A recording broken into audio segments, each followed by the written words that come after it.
What is up, y'all? Happy Friday. Happy beginning of the weekend. We made it.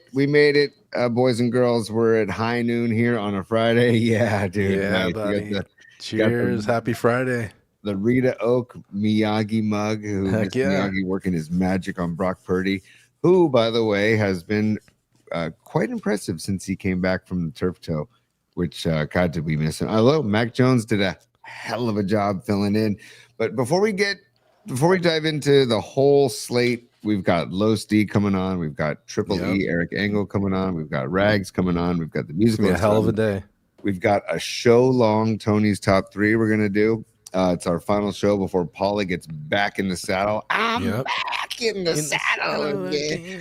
So, also, right out of the gates, January 9th, 1984, Van Halen released the album 1984. Hell yeah. Nice. Yesterday, we wished a happy anniversary to PMP on 1 year. Yep. So let's wish a happy anniversary to the album 1984 coming out back in 1984. Oh, so and good. In that honor, why don't we just give a little Diamond Dave to celebrate? This is what we usually play at the end of the show. Yep.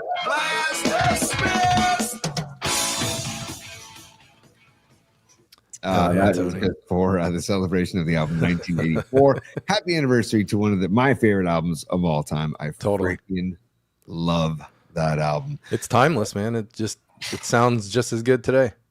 Dude, well, of course you got the hits of Jump and Hot for Teacher and Panama, but you got Drop Dead Legs, you got Girl Gone Bad, you got House of Pain. Yeah. Come on. It's anyways, that riff in House of Pain is so flipping good. Dude. Yeah. But I figured, we're gonna go through the soundboard real quick again. Let's just dive in, Tony. Yeah, we're gonna go in with Jerry Garcia just to get the vibe started for the entire weekend right now. We would all like to be able to live an uncluttered life, a simple life, a good life. There we go. And then hell yeah. Shout out Rising Wolf for that one. I love it. Yeah, dude, Rising Wolf's the king, man. He's one of my favorite people that I've met in the last few years. Coached my son. And a nice Robot Centaur says, all right, see you, everyone. After we played Class Dismissed, we were just celebrating 1984 Robot Centaur. Good to see the sports desk in full effect. Heck yeah. Fareed, love all the effort you put into that. Rising Wolf, yes, simple, uncluttered life. We're going to need you, Fareed. Today's a big day, so... lots gonna come down during the show. Maybe some stuff's gonna break, so need to stay on top of it, see who's gonna be ready to play. And also, who knows what's going on with the Dubs too? While we had to wait to see what they do with Kuminga. So that's something there could drop as well. As the Dubs play tonight, they host Sacramento, and then on Sunday they host Atlanta. So yeah, Kuminga might take the bus back on 80 with them. You never know. We'll see. Take that road, go past the Nut Tree, get all the way up to Sacramento. Perfect. Grew up going to the Nut Tree. Same. Nothing against the new Nut Tree, which is basically just a shopping mall. Yeah. The old Nut Tree with the train. Yeah, of course. Come on, dude. Staple stop. A mandatory stop on the way to Tahoe as kids. That and the Jim Otto Burger King in Auburn. Exactly. Dude, Tony, you're speaking my language right now. Put me back to when I was like 7 years old. This is awesome. The Jim Otto Burger King had I'll never forget this as a kid, a life-size photo of Jim Otto. Yep. And it had an arrow to all of his injuries. Yeah. And it would point on the sides of his body. It would point to all of his different injuries. That's so good. His knees, his elbows, his arms, his thighs. I love it. Man. I'm checking my show notes. We didn't have Jim Otto life-size Burger King stop on there, but I love it. No. But hey, if you're going to talk Nut Tree, you got to talk Jim Otto's Burger King in Auburn. So off the Forest Hill Drive exit, if you're curious, by the way. But hey, just a few more things. Hopefully on Monday, we're playing this to the Philadelphia Eagles. You just got your asses whipped. Coach John Goodman from Revenge of the Nerds, one of our favorites, and by a bunch of GD nerds. And then, what can I say? What can I say? I'm thrilled. Okay, and then this is for Paulie, just to get the freaking vibes of the hate going. Yep. Oh, come on, is it stuck again? Hey, Paulie, hi. Phil Sims here. There we go. Man, nice. Hey, Paulie, Phil Sims here. We've got to just get Keith Richards. We got to invite him to the party too. Totally. And we just got to say hello to the Pelicans. Pelican flag. Come on, Pelican. And one more time. Nice. Right to the bad guy. That's what I hope we're saying. Oh, dude, exactly. We're hopefully Sunday come 4:30 p.m. It is all about. So say good night to the bad guy. We're gonna get into this game, man. As I continue to like just anticipate this matchup, I'm actually not feeling like overly confident like I feel like most of Philly is. Right. But I don't feel negative or bad going in. Same here. There are some advantages that we need to focus on today, Dom. That like, I the coaching advantage right out of the gates. I feel like a big thing. We talked about the Shanahan thing and Fangio, and we talked about the quarterbacks. The 4 times that Shanahan has faced Fangio, it was quarterbacks like Robert Griffin, RG3, and it was Nick Garoppolo, and it was Nick Mullins. Mm-hmm. So I'd like to see Shanahan with facing Fangio with Brock Purdy. Yeah. We also talked about the Eagles giving up almost 130 yards rushing per game. Yep. I look back at that Week 14 game against the Chargers where Herbert ran for 66 yards. If Purdy can get his legs involved, right, and keep the D line at bay and keep everybody at bay, I think that bodes well, man. And Purdy is so underrated, fast and quick and agile. So I feel like the first two options aren't there. He's got to go. Yep. So I love that is the stat. The thing I was looking these stats up. The Eagles give up 311 yards a game, but they're also like the 5th ranked defense in the NFL, and they only give up 19 points a game. Yeah, exactly. On the flip side, since Purdy's come back, the Niners are averaging 35 points a game. Yeah, 35-7 since he's come back. Yeah, and that's with a freaking laying an egg last week. Yeah, against Seattle. So it's really just too bad. I mean, we got exactly. I mean, the one thing that keeps coming back into my head is the Eagles are terrible against the outside zone. So I really feel like they got to get outside the tackles, So that's going to be a humongous part of this game offensively. So, and then the comparative on 3rd down on both sides of the ball, the coaching matchups, Patullo versus Sala. It's going to be. There's a lot here. The teams are really similar, and there's so much. It's going to come down to probably a play or two. Dude, and bringing up that name Patullo, he's on the hot seat, dude. Like, you want to talk about somebody who is feeling the pressure of this game. Yeah. It's him. Because I think he gets canned if they lose this game. No, and totally. They've been talking about replacing him most of the season. Right. So that guy's been playing in a hot seat or coaching on a hot seat all season long or most of the season. Yep. Pressure's on him. And again, we talked about this at the end of the show yesterday.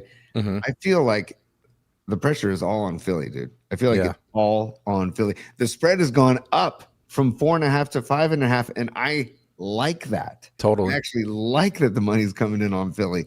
It's just go ahead, underrate the Niners, go for it. Yeah. I feel like Salah's got a major advantage over Patullo. I really do. That's where I see one of the big differences is because Fangio and Shanahan, they've got mutual respect for each other. I think they're going to really just battle and put their best game forward against each other. But I kind of feel like that is the one big advantage coaching wise on that side of the ball. That Saleh looking at what he's done with this defense and duct taping it together and still performing well. Like, they kept Seattle to 13 points. Like, we can't forget that, right? So they've been averaging over 30 points all season. So they did a fantastic job stopping them. So, dude, Dom, I got right out of the gates. You said they have mutual respect, right? So one might think of Aretha Franklin's R-E-S-P-E-C-T. Yeah, I don't know what you mean to me. I go to Goodfellas when I same here. You know why? Okay, so can we just indulge for a second and let's do it. Dive in real quick, okay? Yeah, here we go. Let's go. Right here we go. Me differently, and they knew I was with somebody. I didn't have to wait in line at the bakery on Sunday mornings anymore for fresh bread. The owner knew who I was with, and he'd come from around the counter. No matter how many people were waiting, I was taken care of first. Our neighbors didn't park in our driveway anymore, even though we didn't have a car. I mean, at 13, I was making more money than most of the grown-ups in the neighborhood. I mean, I had more money than I could spend. I had it all.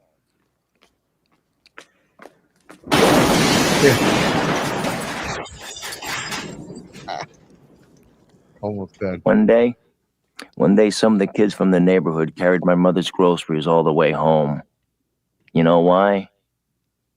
It was out of respect. There we go. Dude. So good. It was out of respect, dude. When you said Fantastic. that, it was out of respect. So yes, there's definitely a mutual respect between these dudes. Yeah. But I feel like there's no pressure on Salah. Salah's already got what friggin' 8 teams coming after him already. He can literally pick his team and his salary basically. He's such a wanted man. Shout out Rats wanted man. That's dude, nice. Well, that's for Paulie, who's coming back on Monday. We miss Paulie, miss him dearly. Although he's got some good rest and reefer over the weekend. Over the week.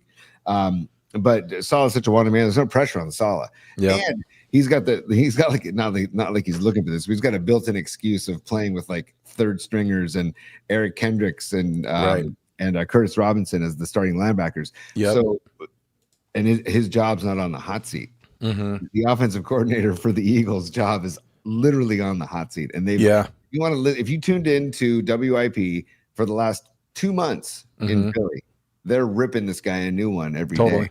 Yeah. So it's quite an advantage for Salah. And then I think that Shanahan knows. I think you talked about this yesterday, Dom. Mm-hmm. Shanahan knows about Fangio. The tendencies of Fangio, right? And like you said earlier, I'd love to see some misdirection. Yep. I would love to see the end around with Sky Moore. Get those wheels involved. I think Sky Moore could be a factor in special teams too. Mm-hmm. And then also designed rollouts. Yeah, like, exactly. Don't move the pocket. Make everybody shift and move. Man, I'm so excited. Same here. And having Trent Williams back in the lineup, if he's playing, then that's going to unlock that outside zone. Because it opens everything up. I mean, we've seen all the footage of him just bulldozing guys. So I want to see more of that. I want to see him again. We've talked about it before. Maybe Trent's the one that takes Big Dom out on the sideline. Who knows? This. I could see it. He'll go down like a bowling pin. We've said it before. He's really, really top heavy. So hold on a second. And now we have David Shanklin, aka NorCal Refrigeration and HVAC, talking about respect, and he says respect. Now, when you see respect, do you know what that's a reference to, Dom? No. So that I'm going to bring it up right now. We're going to share the screen again. Okay. Why not? This is if I can let me pull up the video. Actually, hang on. Yeah. This is oh my god. This is Ali G, dude. Yeah.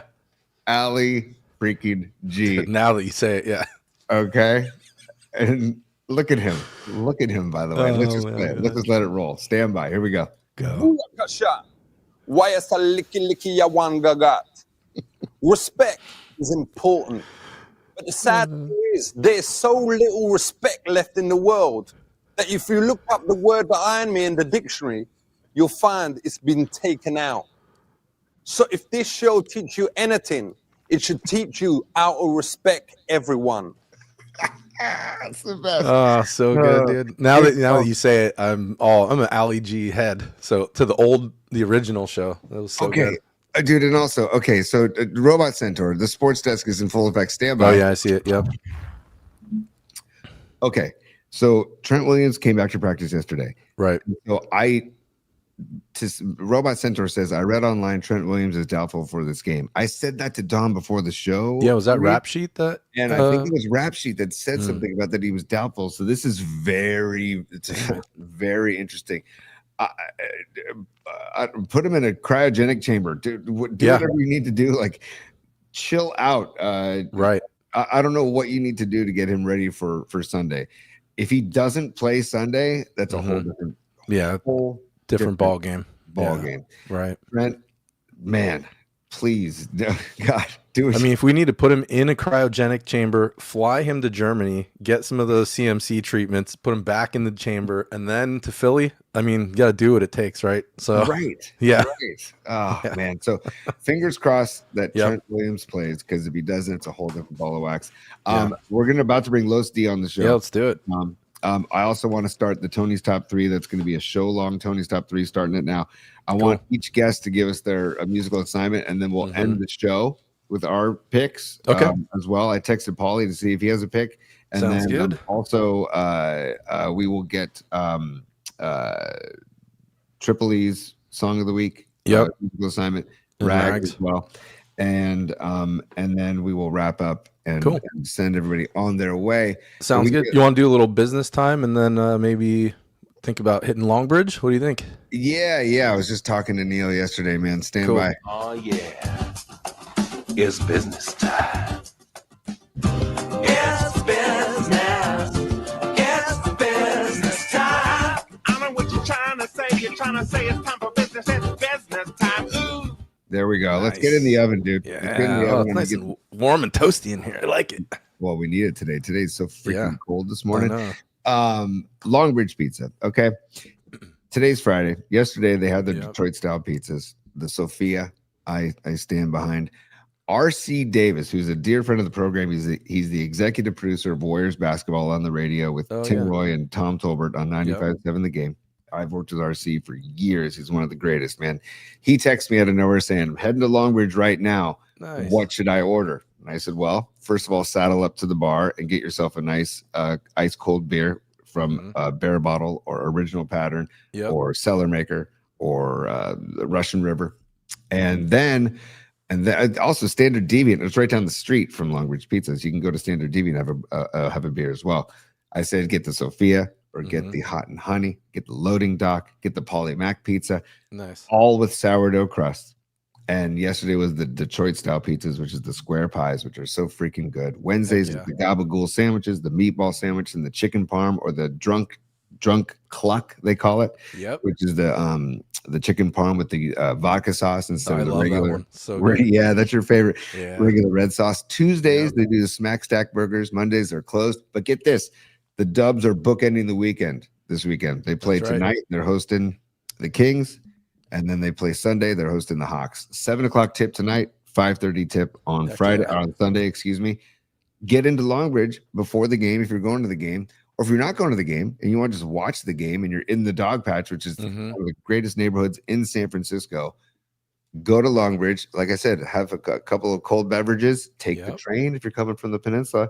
And then and order a nice pizza from Longbridge Pizza. Also, do not sleep on their salads. The house salad is so freaking good. I love it. My kids love the Caesar salad. Heck yeah. And they rank Caesar salads wherever. Didn't Dom rank it at like a 9 or a 10, right? Dom ranked it as a 9.5. The only perfect 10. The only perfect 10 for my son Dom so far is the Iron Gate Caesar salad. I mean, it's almost untouchable. They make it like right at your table. That's a tough one. So they make they make the dressing right in front of you, and they let. We've gone there so many times that they let the kids do it now too. Nice. It's great. That's awesome. But that's the only perfect 10. So the Neil's Caesar salad is very, very close. So awesome. The best way to handle your business with Longbridge Pizza is to go to the website longbridgepizza.com. The laid back vibe. The serious pizza, and the vibe is what it is. It begins and ends with the vibe. You walk in there, you got Steven's playlist. You can hear all kinds of different music, different genres of music. Then you've got the vibes of the people behind the counter. You got Gabino, and you've got Steven, I mentioned, and you've got Andre. Andre. Oh, it's such a great scene. You've been in there. Why don't you talk about your vibes of Longbridge for a second? I freaking love Longbridge. And Tony, we've mentioned it before. Like, I've been going there even before you guys sponsored, because it is like the best move. You can avoid parking near any of the parks, whether it's Oracle or Chase. Get off at 22nd, because I live right in downtown San Mateo, so I can just walk right over to Caltrain.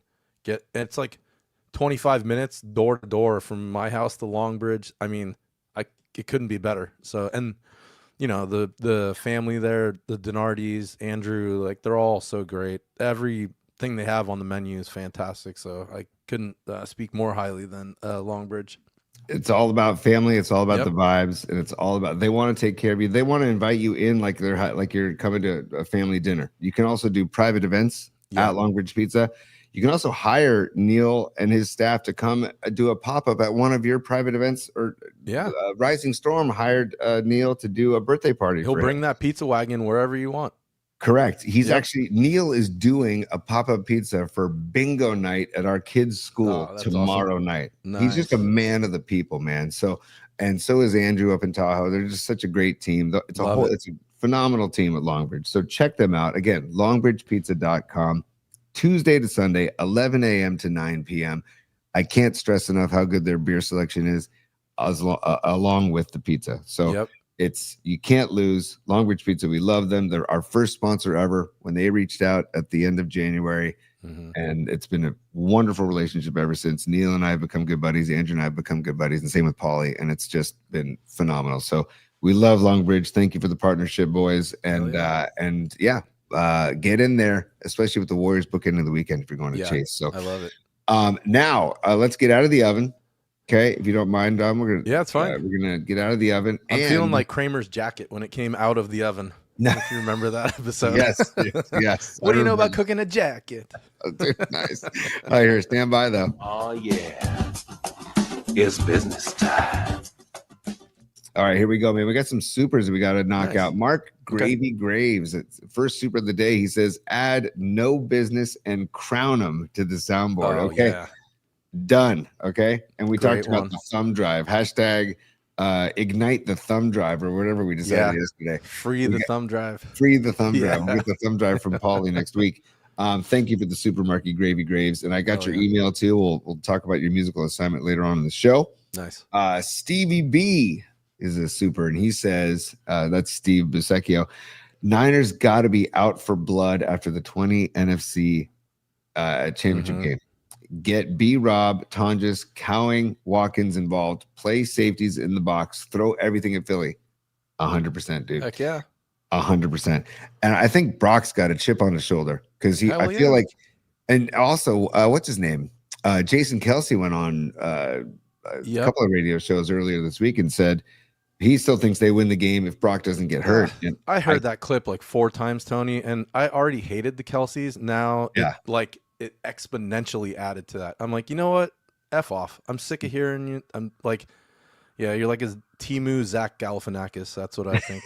So, it's like, get him at the dollar store. Nice. But I couldn't disagree with him more, by the way. Right. And also, do we need to go back and talk about the catch that wasn't a catch with Devontae Smith? With Devontae we need Smith, to talk about how that wasn't a catch. That was not a catch. I'll go to my grave saying that wasn't a catch. So same. I think this game is going to be so freaking tight. It's going to be the 5.5 is too much, honestly. If I'm not going to touch this game, if I were to, no, I'm not going to even do this. I'm not going to do the bet on the Eagles because it's, although I might, never know. But it's 5.5, and I would take the Niners plus 5.5 all day. Tony, the one note that Stevie B had there and about Cowing, I'm pretty sure Kyle said a day or so ago that he's not going to play, even though I saw the footage from practice. He looked good, and I know Los probably has a couple comments about that too. So when he comes on, we'll have to ask because I'm curious about that one also. Yeah, I mean, and the reason why we like Cowing is because of his speed. Exactly. He can pull away. He can get behind the secondary. Last week, the Seahawks secondary had nothing to worry about because there was nobody that was going to beat them downfield. And there's zero tape on him. Zero. Right. So they ran a flea flicker, and nobody took the bait at all because they didn't have to. Exactly. They could stay at home. It was such a depressing play to watch because I don't even know if they gained positive yardage on that play. I know. But back to some supers here. Stevie B, thank you. Marky Graves, thank you. Escobar Cheeks the Third says, "Fly him in the cryo." Exactly, dude. You exactly, Escobar. Put that cryogenic chamber that Fred Warner has. Put it on the plane. Put Trent Williams inside that thing. Dude, totally. And Los, we're gonna get you on the show right now after we finish the supers. I see you in the green room. Hopefully, you're getting the treatment in the green room, dude. We pay a lot of money for that green room, so hopefully you're getting fanned with palm leaves and you're eating the green M&Ms. Exactly. Escobar, thanks for the super. And then Patty from Napa checking in from the North Bay. She says, is there a song called F Philly?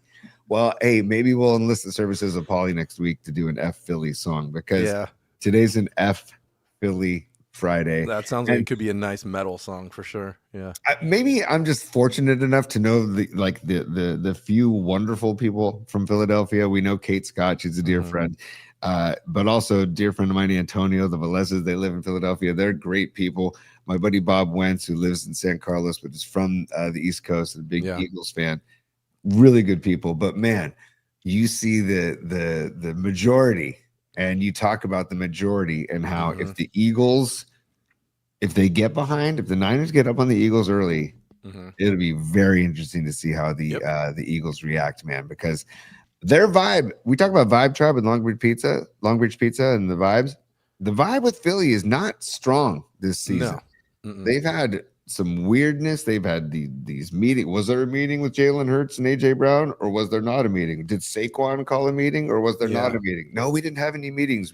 We talk all the time. A lot of pointing fingers, calling names and stuff, So thanks for the supers, you guys. Much appreciated. Now, because I'm about to bring on the Los. Give us the Los, Tom. There's only one way to welcome Carlos de la Fuente to the show, so stand by. Give us the Los. Give us the Los. Give us the Los. Give us the Los. Give us the Los. Give us the Los. What loan would you like?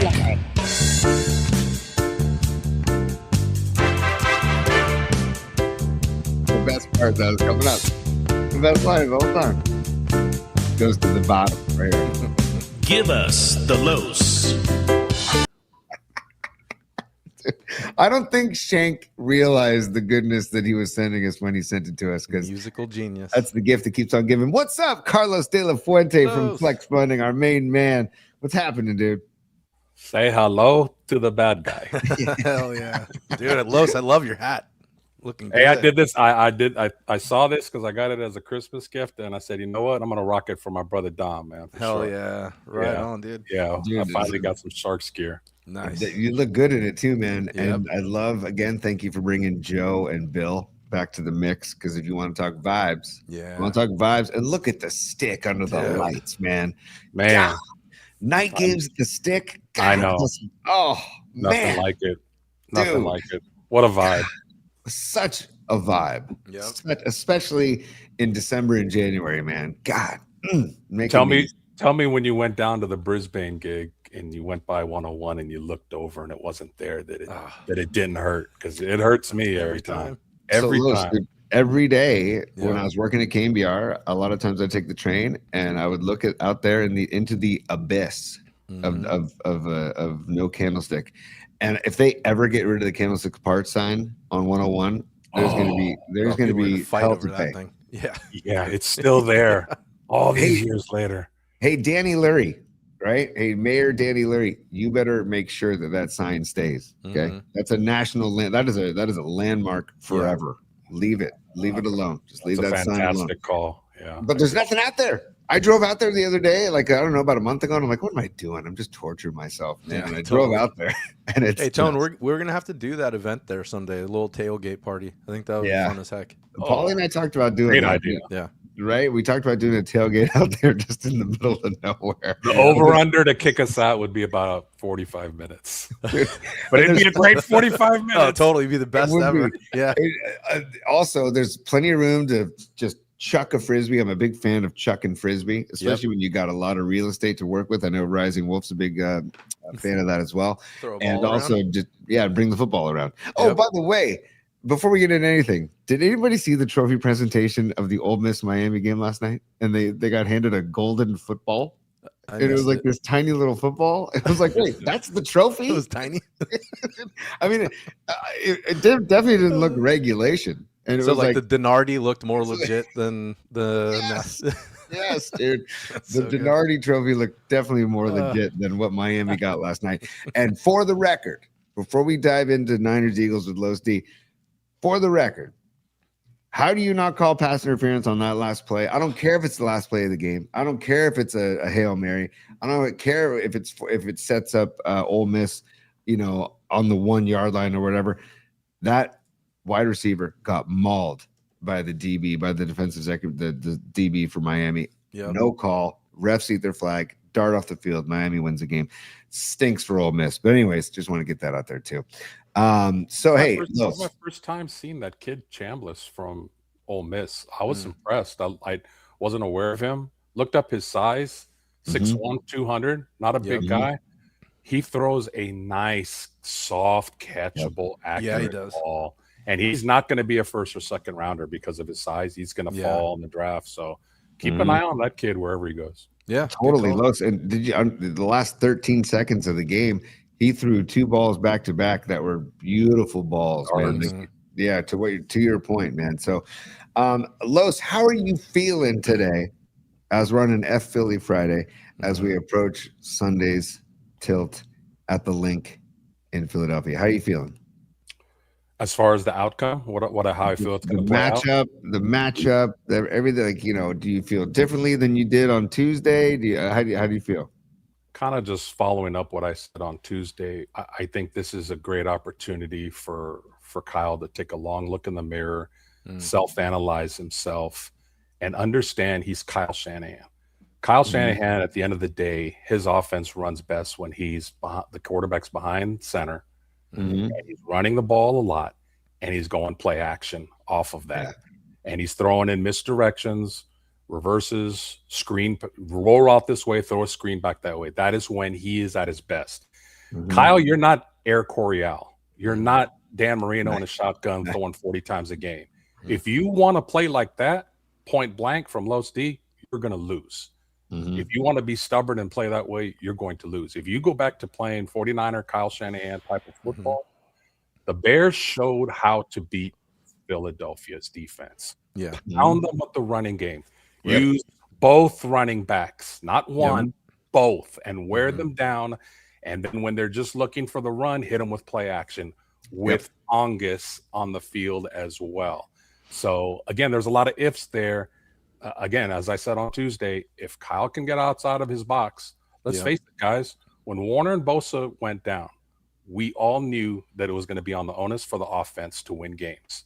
The offense has to put up 24, 27, 30 points because it's not going to be on the defense. So in order to score a lot of points, that means you can't keep doing the same thing over and over. You got to switch it up. And Philly's weakness is stopping the run, pound them with the running game. They do that, and I think they got a very good chance of winning. Dude, Los, I don't know if you were listening to it earlier in the show, but we talked about that, and I want Brock to use his legs. Not only McCaffrey, not only Brian Robinson Jr., but I want Brock to be thinking, if my first 2 options aren't there, I'm gone. So that way, the entire defense needs to be on their toes and worried about Brock running constantly. And Herbert, in week 14, I talked about this at the beginning of the show, Herbert ran for 66 yards. The Chargers ran for 169 yards against the Eagles. And I would take McCaffrey and Brian Robinson Jr. over the Chargers running attack.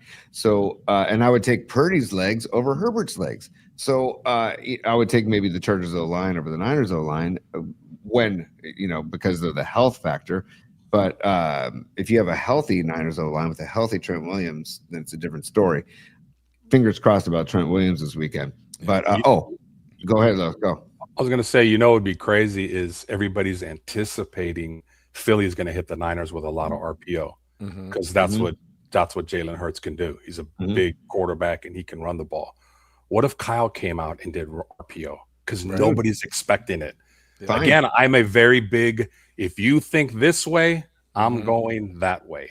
So, when you zig, when other people zig, you zag. Exactly. Tony, you're a pitcher. Me and Dom are hitters. As good as you are, Tony, if I know you're throwing fastball after fastball after fastball, I'm raking it. So switch it up. Throw me some changeups. Knock me down. Throw some sliders inside. Mix it up. That's sports. Los, on that note, I tell kids that I pitch. Right now, you're lucky to play both ways. You hit and you pitch. So when you pitch, think like a hitter. And when you hit, think like a pitcher. Like, what would I be throwing right here? Oh, maybe I should look for that. Okay. And if you're on the mound, okay, what does he think what would I be looking for as a hitter? I'm not going to throw that right now. That kind of stuff. So it goes to your point of thinking differently and thinking of what they might be thinking and trying to counter that. Yeah, right? and that comes in the game planning. And Dom mentioned a little while ago about Jacob cowing. Yeah. You know what? Yeah. Please stop. Please, media or Instagram and X and everything. Please don't show us videos if he's not playing. Stop. That's like the Giants saying, "Oh, they're linked to this player. Oh, the Giants are going to sign this player." Stop teasing us, Steve. Stop, please. That quite frankly frustrates me, and I would drop a lot of swear words on here if I could, but I won't. So please, you know what I'd like to see, Los? I'd like to see some videos if he's not playing. I'd like to see video of Pearsall running some routes and running, creating some separation of practice. Maybe show me some of that action. But Los, stand by, because welcome to the first ever show long Tony's Top 3. There you go. Tony's Top 3. Tony's Top 3. Tony's Top 3. Nice. Feed those ducks, Tony. Feed them. There you go. God, one of my pretty hungry. favorite It's been a while. Yeah, there we go. Feeding the ducks, dude. By the way, Feeding the Ducks has been there since day one of the Tony's Top 3. Yeah. So, by the way, if you're ever having a hard time sleeping, just pop in your earpods and listen to Feeding the Ducks within 20 minutes. No question, dude. No question. It's a great beat. It's so good. It's such a chill beat. So Los, you're gonna get question number 1 of Tony's Top 3.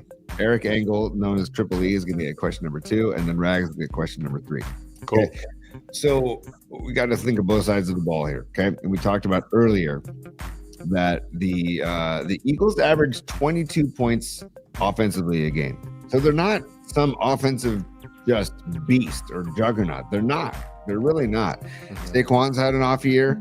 Jalen Hurts, I said, is having like a good year, but not like a ridiculously crazy good year or great year. Niners defense is banged up. What for you is the X factor? What, like an X factor on the Niners defensive side of the ball? What is an X factor for you for them to be successful on the defensive side of the ball? Well, Rags is going to love this, but how about implement the amp pipe game plan of just like stacking the line and taking away Philly's strength, which is the running game. You know, maybe playing 7 or 8 in the box and forcing Jalen Hurts to beat you with his arm. You know, again, taking away, the coaching and sports is about trying to minimize the other team's strengths and take advantage of their weakness. So, how about go after their running game? How about stuffing Barkley on first and second down? Because they're going to try to run the ball. So if you play the safeties back and you play the linebackers back, who, our linebackers are kind of hurting, come up with a game plan where you just kind of crowd the line of scrimmage and take that away and force them into 3rd and 7 and 3rd and 8. Because I'm telling you what, Hurts, as good a quarterback as he is, when he has to drop back, that offense is not that good. And they have 2 good wide receivers, but it's not that good. So, force them in the 3rd and 2nd and long and take away that running game to start the game. Stack the line. Don't play your typical 4-3 with the linebacker 6-7 yards off. That's not going to work. And Humdinger 87. X Factor, score more than your opponent. Awesome. That's awesome. That's Leah Phillips checking in. By the way, we got to get to more supers in a second. Arkansas Dave also says take a 15. Hashtag take the 15. So maybe you have to take a 15. But on that note, Los, in I think it's 16 games. Yeah, because Jalen Hurts didn't play the last week of the season. In 16 games, Hurts threw 25 touchdowns, 6 picks. Brock Purdy in only 9 games, 20 touchdowns, but 10 picks. Although I would argue a couple of those picks shouldn't have been picks, but might be the same case with Hurts. But my point is I thought he would have had more touchdown passes than the 25 and 16 games. That was surprising to me. So, that's less than 2 a game, and less than 2 a game, and 22 points a game, and the Niners averaging 35 points a game since Purdy's been back. And it's gonna. That's why this matchup is so intriguing, man. Totally. And Tony, I know you love deferring the coin toss, and I know you love that philosophy, but that philosophy works better when you have a good defense. The Niners do not. The Niners also are not very good when they're behind. Right. So why don't, if they win the coin toss Sunday, take the ball, go right down the field. Go up 7-0, because not only are you now playing ahead, that Philadelphia fan base is waiting to turn on the team. They're waiting to boo them. Yeah. You're not going to have them booing if they're up 7-10 nothing, but you will if they're down 7-10 nothing. So exactly, in my eyes, I mean, take the ball like Walsh used to, go down the field 7-0, 3 and out, get it again 14-0, and let them have to come from behind. On the same exact page, Los. That's exactly how I feel. And usually I do like when Kyle defers, then he can do his when old they have a good defense. When they have a good but, defense. Right. But in this case, I think this one's where you just got to come out and punch him right in the mouth just to open the game up. I literally was laying in bed last night, couldn't fall asleep because I was debating about this exact topic. Like I was just going back and forth. What would I want them to do? What would I want them to do? Yeah. Here's the thing. If they do get the ball first, that possession needs to become a 9-minute grind out, right? Run, play action, run, play action type of a drive where even if they don't score, let's just say they don't score on the drive, they still march down the field a long ways. Say they get 3 or nothing, but they still take a good chunk of the clock. And they're winning. Then they're winning the field position battle, right? And but if they do what they did coming out of the locker room in the second half against Seattle, then it's just like, oh my! Then the entire advantage is lost, and so that drive becomes so. Yeah, I feel possession becomes so important, man. So I'm Tone, with one you, thing that with Los, I'm with you. Real quick, Dom. Sorry. No problem. Los, I'm with you.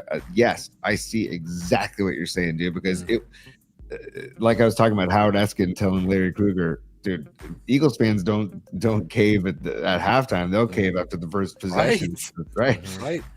So and Eagles too, and the vibe is just weird with the Eagles this year, man. With Patullo being on the hot seat, and with AJ Brown and not Devontae Smith, Saquon Barkley, and Jalen Hurts all being kind of, I don't know what you want to call it. They just weren't in a groove basically all season long. So and to your point, Tony, about long drives. I think that's all the Niners can do because, quite honestly, their speed and their personnel, their young guys, they're going to be on the sidelines not playing. They're not going to have game breakers. Pearsall's going to probably not play because he's hurt. So they're not going to be able to hit that 75-yard over-the-top pass. Right. It's going to be methodical, little by little, dink and dunk, and that's okay because it keeps Philadelphia from getting the ball. So, I don't think they have any choice but to have 6, 7, 8-minute drives because they quite frankly don't have a lot of speed and playmakers. And that's okay, but play to your strengths, which is, the ball control type of offense. And just a reminder, too, the time of possession numbers from the Seattle game, 38 minutes for Seattle, 22 minutes for the Niners. The defense was on the field 2/3 of the game, dude. Yeah. Huge, huge. That cannot happen. It just cannot happen in Philadelphia. Los, we're gonna keep moving the show along, and I want you to stick around if you want, because Triple E is now in the green room, and he said that you left it a mess, dude. So it looks like you really enjoyed yourself in the green room, man. So that's a good thing. That's a good thing. Yeah, party up. I've never been accused of being a neat freak, and probably never will. But I'm not a slob either, So hey, if I mess with you, if I left a few stains, sorry about that. Nice. Good line, man. Hey, so now let's move on to the next guest on the show, which is he's known as Triple E. Triple E. Eric Engles is his name. Heck yeah.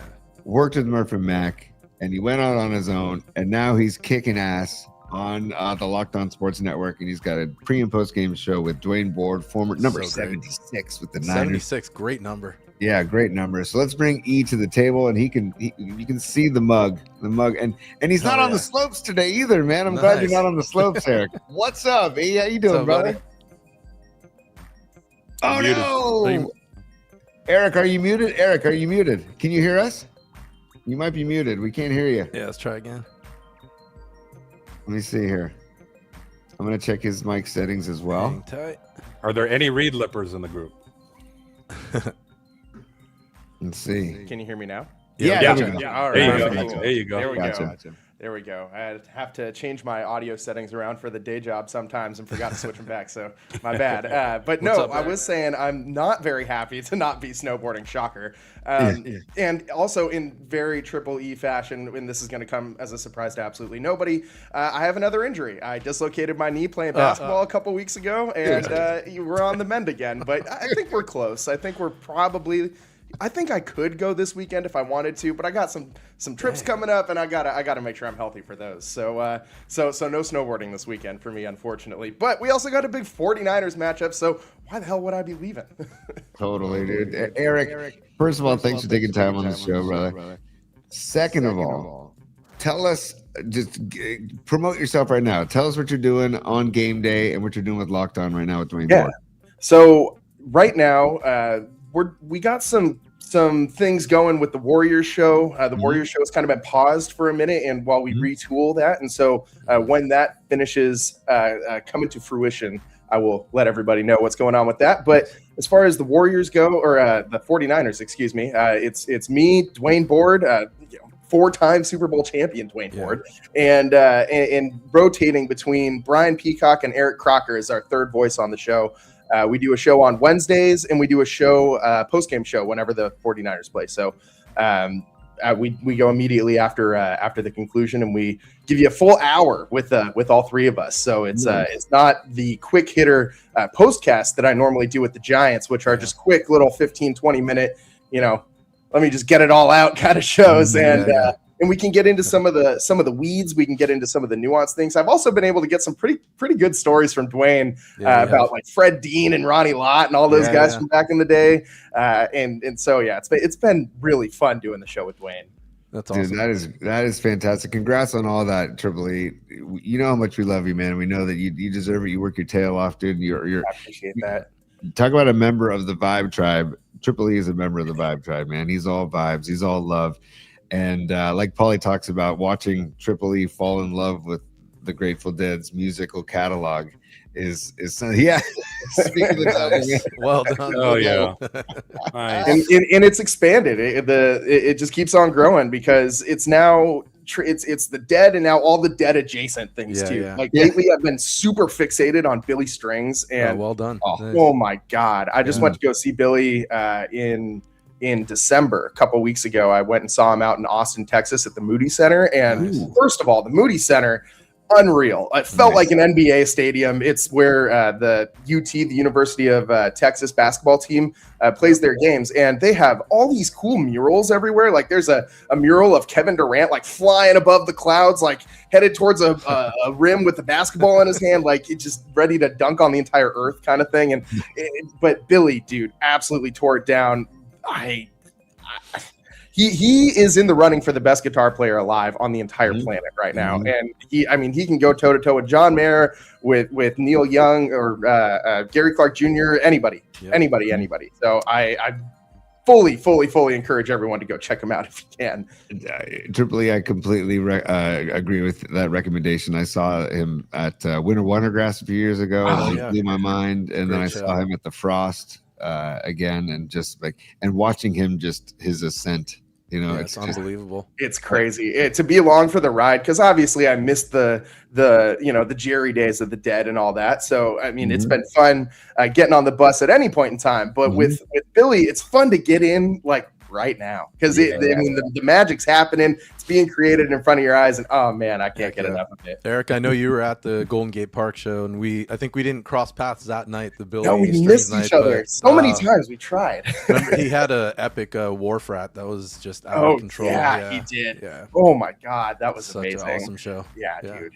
This goes back to Los's topic: music or sports. Music or sports. Totally. We won't get into it today, but Los, ever since you brought that topic to the show months ago, man, it's I think about it often, because it's like, ooh. But then I think about how juiced and amped and the build up all week long to this game in Philly, and it's like, man, that's why I love sports too. So it's like, I'm still getting grief for that comment from friends, because I took music, and the question was, if you had to give up one for the rest of your life, which one would you give up?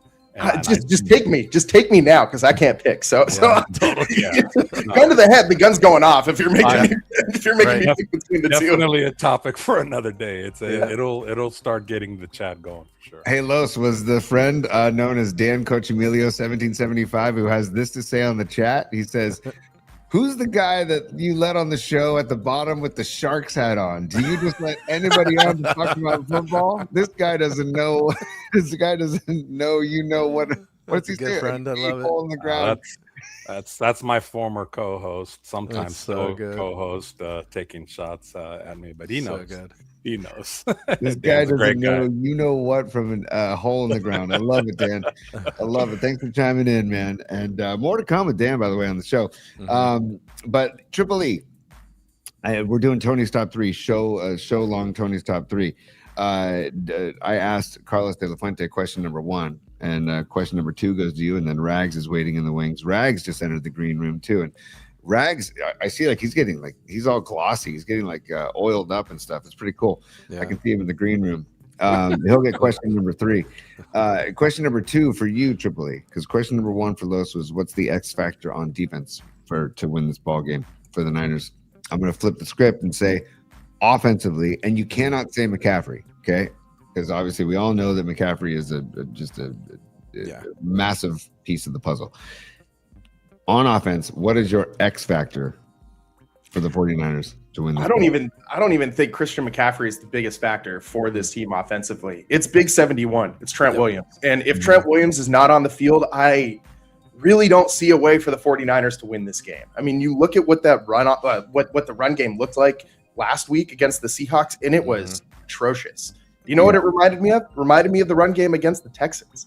And I feel like this game is kind of going to be a defense that's in that same vein. And when you start to look at all the metrics of Philly's defense, specifically at home and specifically in the playoffs, and specifically under Nick Sirianni at home in the playoffs, they're 5-0. This team has not lost with Nick Sirianni at the helm. And, by the way, most punchable space in all of sports. I absolutely cannot stand Nick Sirianni. Oh my God, that guy's mug is just it makes my throw Fat Dom right next to that. So oh my gosh, yeah, dude. I hope that when the Philly fans start throwing batteries and whatever else they're throwing on the field, I hope they accidentally hit Sirianni and Big Dom. That's who I hope they throw the batteries at this weekend. But it's Trent Williams, because when you look at what they were able to do, I mean, they only ran Christian McCaffrey 8 times last week, and that is not going to get it done. In order for that run game to work and for Shanahan to be able to trust turning around and handing the ball off 20 plus times, you need blocking up front. And right now, without Trent Williams, the left side of that line looks pretty bad. And Austin Pleasance, you know, he was great against the Bears. Yeah, but the Bears are also the worst run defense in the NFL, or close to it. So there's matchups. It's about matchups. But then you look at I was just looking around, and I saw Cam Inman. Shout out Cal Poly, by the way. Cam Inman in the Mustangs, ride high. The Trent Williams limited practice today, and so he was doing some stretching on the side. He wasn't really running with the ones.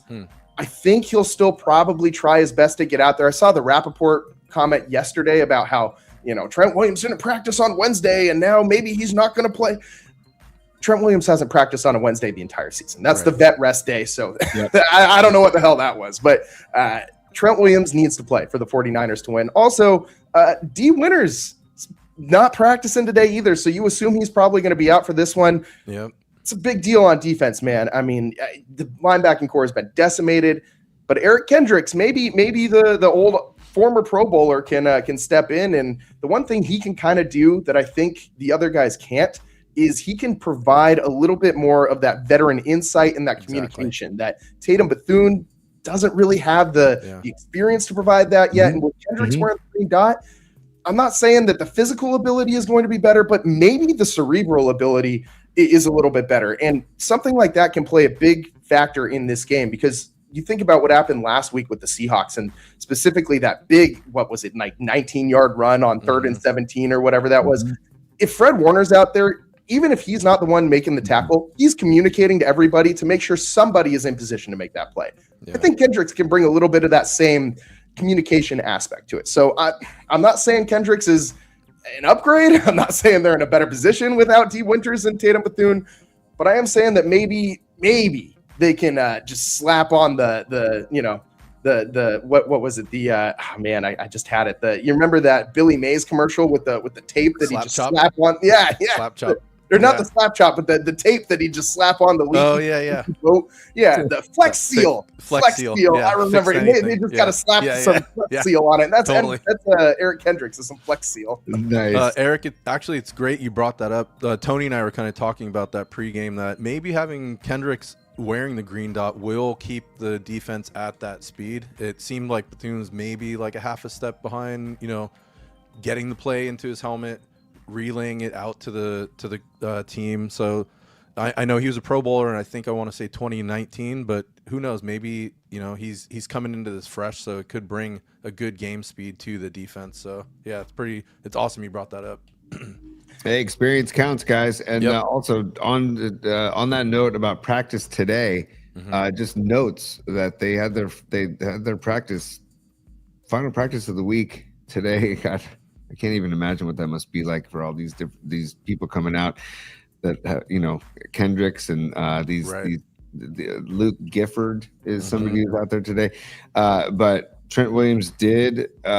He was on the field, but he did work out individually, like Eric said, and but he was at practice and he was working out. So that's a huge positive sign. Okay.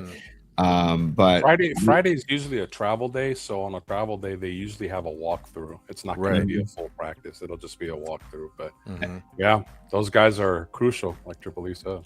Yeah, and it says that reporters are only allowed to view the early portion of practice in Canada for team drills. So we don't know if he's in team drills. Ricky Pearsall was sidelined from practice; did not practice today. Interesting. So that is. I wonder if they're going to elevate Jalen Graham, add a little depth.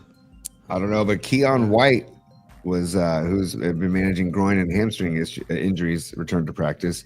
Oh, cool. D. Winters did not practice with his ankle injury, but he was seen working on a side field. So at least he's trying to get ready for the game. So there are all these things that seem to be like game time decisions for the Niners and are like kind of make or break game time decision. So this is why I like in hockey, they're just like lower body injury. We don't talk about any of it. You know what I mean? It's like, he's injured. Let's not talk about it. 49ers basically do the same thing too. That's true. It's not like they've been very, honest or forthcoming about the injuries on this roster. Not at all.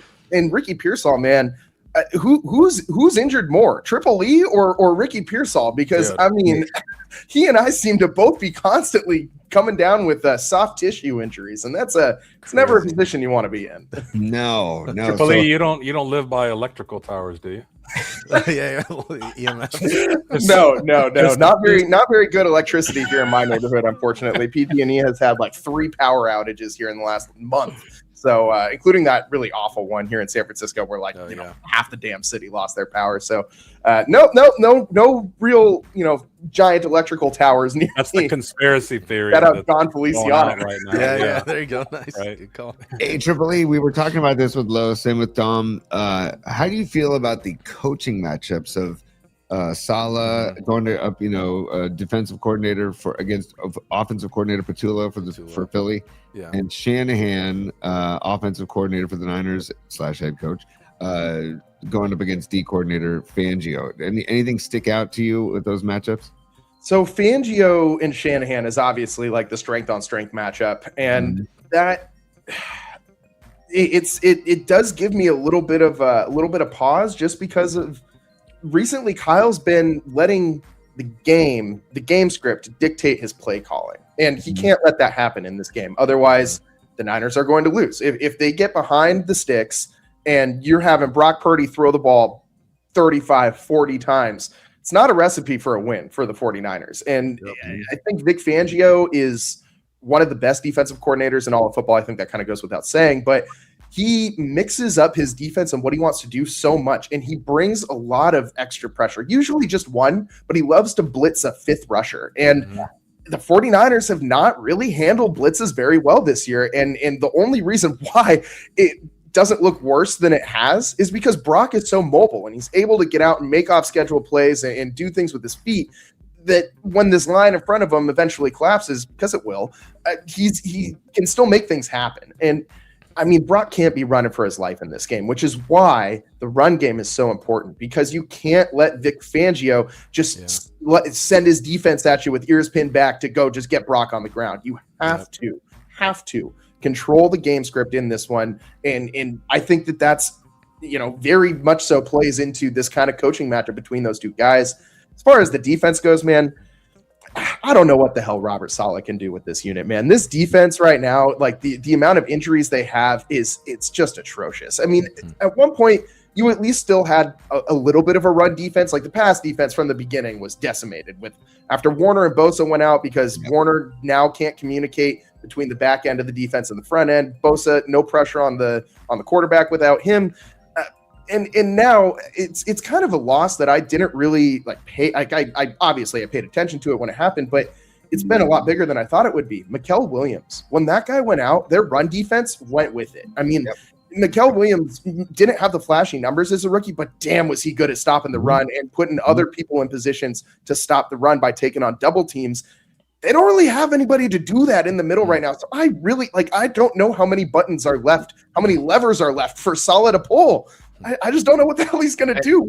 You just got to hope and pray that the 49ers can actually make some damn tackles this week, because that's been the thing that's been the worst to watch about this team is they just can't tackle. They can't get anybody on the ground. Malik Mustafa missing tackles along the sideline. Along the sideline, come on, man, that's an extra defender right there. Just push the guy out of bounds. You don't need to always decleat somebody. 1-step wrap, 2-step drop. That's how it's supposed to go. Thinking back to that 4th and 1 play, they better block McCaffrey, and I don't have many negative things, very little to say negatively about McCaffrey ever, but McCaffrey better pick up the blitz better than he did on that 4th and 1 play. Yeah, they got to chip. They got to chip all day long. Running backs, tight ends, you got to chip all day long. You got to pick it up and sacrifice yourself for the better of the play, because, like you said, that's going to happen. Hey, before we let you go, Triple E, I did 2 things real quick. And Los, I want your musical assignment as well before we let you go too, as well, buddy. Oh yeah, because we got Rags waiting in the green room. But Triple E, the question that we've been talking about as well: coin toss. If the Niners win the coin toss, what do you want? Do you want them to take the ball, or do you want them to defer? I don't want them to do anything special for this game that they don't normally do. I want them to do what they've been doing, which is defer. And I know that you don't want the Philly offense to get rolling, and the name of this game specifically is ball control for the 49ers. Keep that Philly offense off the field and try to play keep away from Saquon Barkley, because I don't know how Saquon has less than 100 yards in this game after they just gave up $180 to K9 and Zach Charbonnet. I mean, Saquon's going to eat against this defense, I think. But I don't think you need to try to do anything extra. Don't go out of your comfort zone.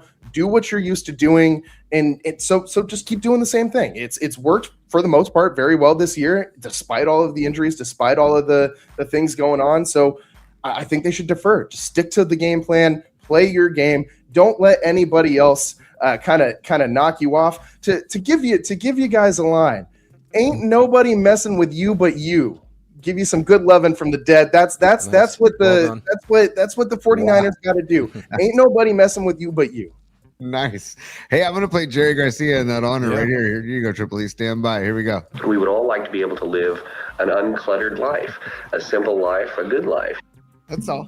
That's all we want. That's all we want. The Eagles are cluttering up my life, man. They're really cluttering it up. Dude, you said it.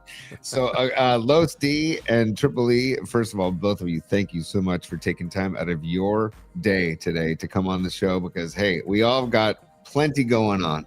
So I love you guys for coming on the show and for adding seriously good content to the show, and in preparation for this big ass game on Monday. And hopefully on Sunday, and hopefully it's a victory Monday we're talking about on Monday. But we also love music on the show, right? And Paulie and I have done the musical assignment forever on Paulie's podcast, and now we do it on Polymax Particles and PMP. And so Triple E, I'll ask you first, and then Los, you're going to close it out.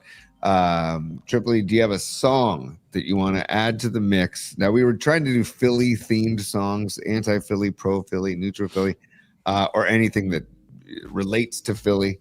any music, and if it's not Philly related, I'm putting you on the spot. I know, but if you have a song to throw into the mix for the musical assignment this week. Tony, you're talking to the former producer of Murph and Mac. If this is Pop Culture Showdown, man, the only challenge I had with this was not picking songs we've already picked from previous PCSs. And so the first couple that I pulled, I immediately was like, nah, Murph picked that one. Nah, Polly picked that one.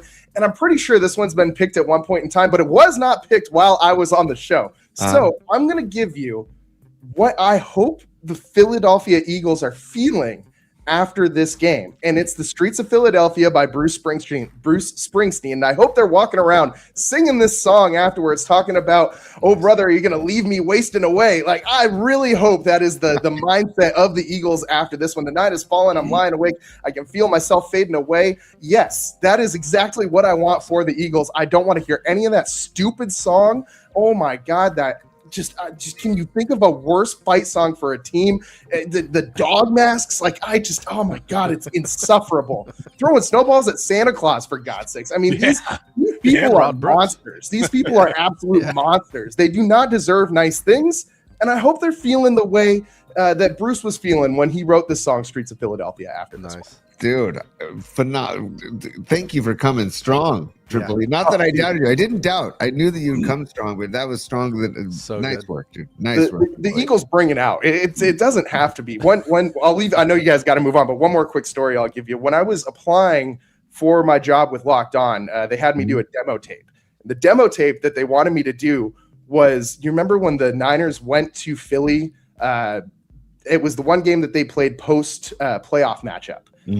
And there was all that stuff with Debo and CJ Gardner-Johnson and all the woofing pregame, and Philly was, hot that year at that point. Niners beat them, just completely tanked their season. They were awful after the Niners beat them up. That was pretty much it for the Eagles that year. Completely different team after the Niners whooped that A.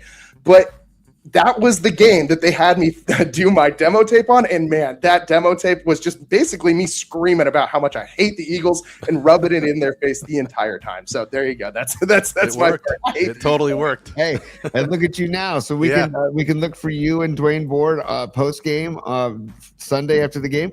Yes, you can, on Locked On 49ers on the YouTube channel or on wherever you get your podcasts. Beautiful, man. Everybody, give Triple E a hand, man. Stick around, Triple E. We got to hear Carlos de la Fuente's musical assignment for the weekend as we approach Rags' visit on the show. Carlos, give us your song for Sunday, basically, for the musical assignment. What you got?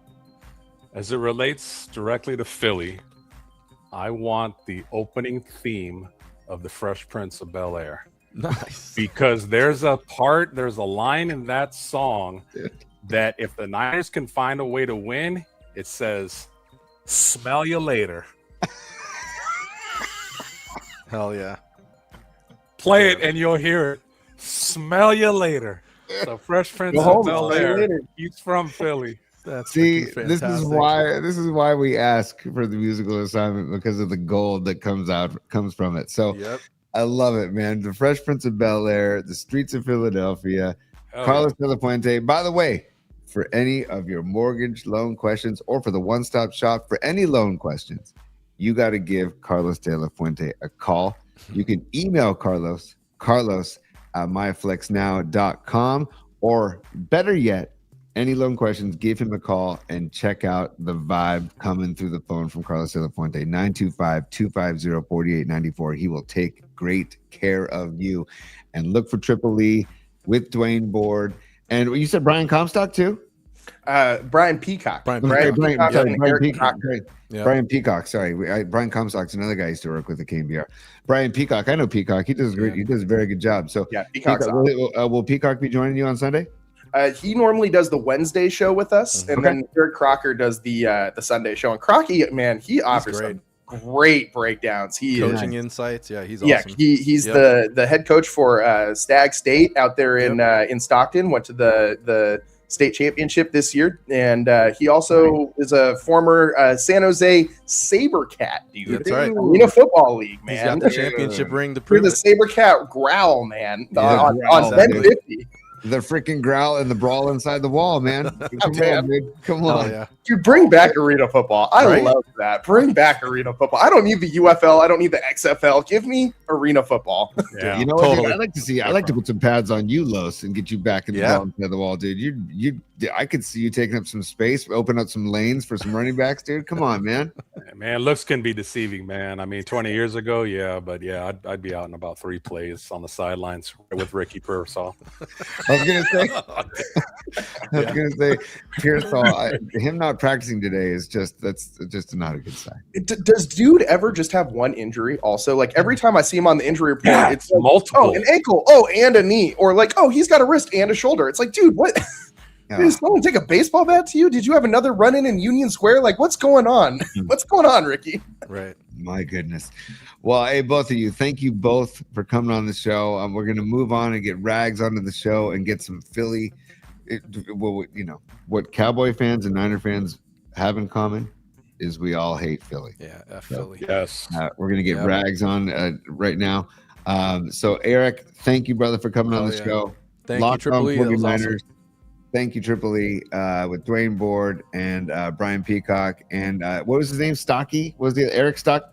Eric Crocker. Eric Crocker. My apologies, Eric. And Eric Crocker coming on the show, the ball inside the wall, former SaberCat, and Carlos de la Fuente. We'll talk to you next week too, brother. And go Niners, everybody. Good to see you. Yeah, you guys. Thank you. Later, guys. Los, peace out, brother. Thank you so Later, much. brothers. Later, Let's go get it. Hell yeah, Yep. go Nines. All right, So and now we're gonna end the show, and we're gonna get a musical assignment from Rags, and we're also gonna get some Philly emotion. Dude, that green room, man, it is toasty. It is worked. Rags has been hanging out. Let's see how he's doing here. Here we go. Stand by. Where'd he go? There he is. There he is. What's up, boys? Rags? Howdy, buddy. What's up, Rags? How you doing, brother? Los Dios me some money. I had to tip the girls a little extra for the stains in the green room. Yeah. Did you clean it up a little bit? Did you bring the hazmat suit? Yeah, I did. Triple E left. He got out of there quick. Dude, smart man. Hey, thank you for coming on, Rags. Oh, dude. you know it, man. How was your time off? I missed you. Fantastic. Missed you too, man. It was great. It was a lot of time with the kids, the Nice. holidays and ice skating, and the weather was kind of crappy, so a lot of indoor stuff, puzzles, movies, going to movies, hanging out. We were going to go to Tahoe originally, but then the weather never really worked out for the days that we wanted to go up because driving over the pass and stuff was pretty gnarly. So we passed on that and had a very chill holidays. It was great, man. Santa was good to the kids. A lot of fun, man. So thanks for asking, dude. I got to hang out with Dom a few times while you were It was out. super fun. Yeah, we had our little shenanigans through this. Yeah, I get the vibe that Kron didn't like that, so I won't. Yeah, that's right. There's a lot of blurring going on. Yeah. Oh, I love it, man. I love it. Rags, nice shirt, by the way. Thank you very much. Yeah, brother. Yeah. Listen. I come here to represent all Cowboys fans across the world, pledging our allegiance to you guys this weekend. Nice. Oh, speaking of, Dude, we have some visual aids. We are coming on the show. Stand by. Look at this, everybody. Oh man, look at that. Eagles suck. It's an Eagle suck sandwich with the Cowboys in Totally. in the Yeah, middle. that was actually down at the Cowboys Stadium a few years back. I was right in the heart of the tailgate, as you could probably see by my eyes. I saw these two guys standing there with those shirts on. I said, I need a picture with you guys. Yeah, the guy with the face mask painted on his head. That's so good. Yeah, that's a little aggressive, but I mean, right on. I mean, You gotta whatever support the floats your team. boat. Yeah. But the shirts really got me. Yeah. The shirts are incredible, and yes, the face mask. And by the way, I got a compliment. I'm not a taco guy for the hat with the bend of the brim, full, but yeah. that's a hell of a taco he's got going right Yeah. there. But yeah, and the face paint of the face mask. I mean, and it's it's a really bad look, but I applaud it because you know what? He looked in the mirror and said, "I like how this looks." Yeah. Oh, he owns it. He looks Yeah. like one of those guys at the draft. Yeah. Oh yeah. Totally. Yeah. You know, I was actually talking to my wife last night. So I think you guys know this. My younger son's a sophomore at the University of Pittsburgh, and the draft is out in Pittsburgh. Oh, nice. Yeah, that's all I got going for me is thinking of the draft. But I was wondering if if anybody's been there in the chat, let me know, because my question is, do you have to dress up like a douchebag? Yeah. Or can you just go like normal and like go enjoy the draft? Dude, I think I don't know. I mean, there's like an over under of how many people show up dressed like D-bags. I think it's pretty high. I'd take the over on that one, dude. Because I don't know, man. The draft always scares me because I'm like, God, I never thought I'd get into the draft, and then I find myself in recent years getting into it and watching it. And I'm like, God darn it, the freaking NFL, man, they have got me by the hooks in you. Oh my God, man, look at us now. I mean, here we got a ref who's from Philly or Williamsport, Pennsylvania.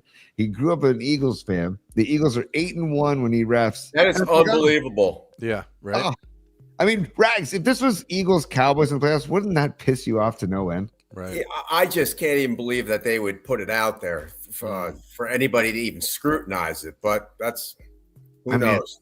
It's unreal, dude. So let's not forget that. Here, Rags, we got a couple supers, dude, and we got Stevie B. Actually, first of all, Escobar Cheeks the third. Yeah. He says the handsome mug of a Rags. Nice. And he goes, hashtag F Philly. Hashtag F Fat Dom. Hashtag defund the playoff is cheap. Hashtag be meat curious. Hashtag no shaman. Hashtag no butt stuff. Hashtag free the thumb drive. Nice. Hashtag F shady Shohei. Dude, I love that Shohei. Thank you, Esco. I think you covered just about everything. Dude, hell yeah. That's amazing. Oh, that's good. We have to get Cheeks on the show during the year. You know what? Actually, because Cheeks just had a hell of a super right there. It's been a while, Tony. It has been a while. It has been a while. Everybody. Yeah, let's see some Cheeks. Yeah, we have to honor those golden glutes. The award-winning. There we go. There's some golden glutes for you. Those are good particles. With the fingers. Come on, get the fingers going. Gosh, Escobar, thank you. Never did I think that we'd be sharing fantastic. It's amazing. And the fact that he did that for us, I love it. That's why I love the PMP Familia, man. What the people do for us, it's incredible. And so, Rags. Yes, sir. What we love about you is that you hate Philly. One of the many things we love about you is that you dislike Philly just as much as we do. So I have a question for you. We're doing a show long Tony's top 3. Okay. I'm going to challenge you. Okay. Because I want to talk about things that we all know we dislike Fat Dom and we dislike Sirianni and we dislike I don't know. There's a lot of Philadelphia Phillies I'm not a big fan of. Like tons of low hanging fruit with Philly. Yeah. Yeah. But is there anything that you like about Philadelphia? You're not even going to believe this. The hospitals in Philadelphia. Okay. And so my wife's father had a lung transplant at Temple University 7 years ago. Okay. So he was rolling with one lung. He was on the replacement list. I was at a wrestling match for my older son back in high school. And I mean, basically you're on a waiting list and you get the call. So we got the call right at the wrestling match. My wife flew down there. Couldn't be any more complimentary of Temple University Hospital. So that's number one. Right on. And number two, I was actually, I hate to even throw this out there to the family. I was born in Philly. So so my father did his pediatric residency in anesthesia at Albert Einstein Medical Center. So I had no choice. I was born there, and that's basically it. So the only good things about Philly, in my opinion, are the hospitals. Hospitals, yeah, you came from one. Actually, Rags, they might have dropped me on my head though. So that's good. Just to show that there are some good things that come out of Philly. Look at right there. Rags is living proof that a good thing can come out of Philly. That's amazing. Yeah. Rags, my nanny actually was born in Philadelphia also. So, really? Yep. Right. Well, that's what happens. We get bored and we fly at it. Yeah, she quickly knew, get the heck out of there. Yeah. I was gonna say you got your wits about you and you said I'm out of here. Peace out. You know. And so then, and Rags, when did the Dallas Cowboy fandom take effect in your world as a young kid? Yeah, in the 70s, because my father, because I'm half Filipino, my father was from the Philippines. He didn't have a team to give me. The Giants and Jets sucked back then. They still suck now, to be honest with you. So the Cowboys and the Steelers were the two games in town. They were always on TV. The Steelers were in the Super Bowl. The Cowboys were in the Super Bowl. And I just fell in love with the star, Tom Landry, Roger Staubach, obviously the cheerleaders at some point in my life. Oh, yeah.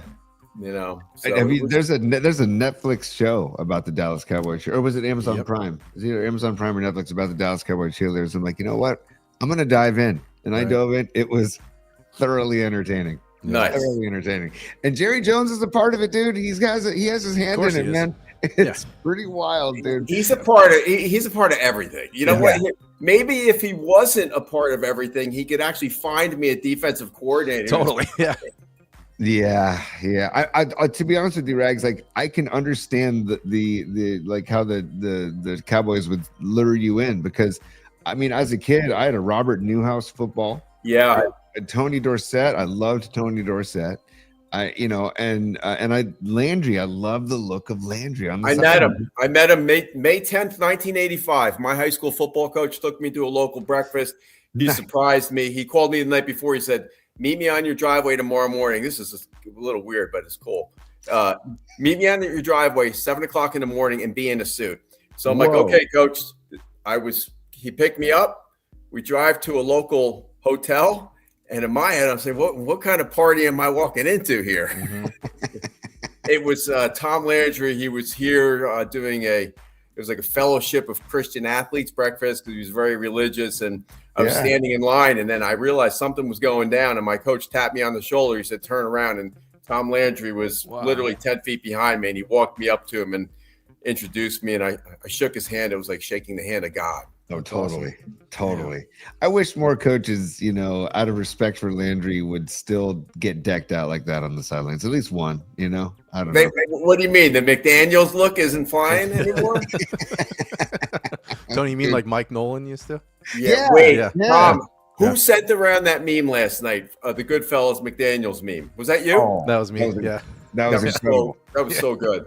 It was incredible. Hey, let me ask you this: being a football nut like we all are, Rags, if this was the Cowboys Eagles, and the kind of stakes for the same were, the injuries and whatever, it's the Eagles are healthier than the Cowboys.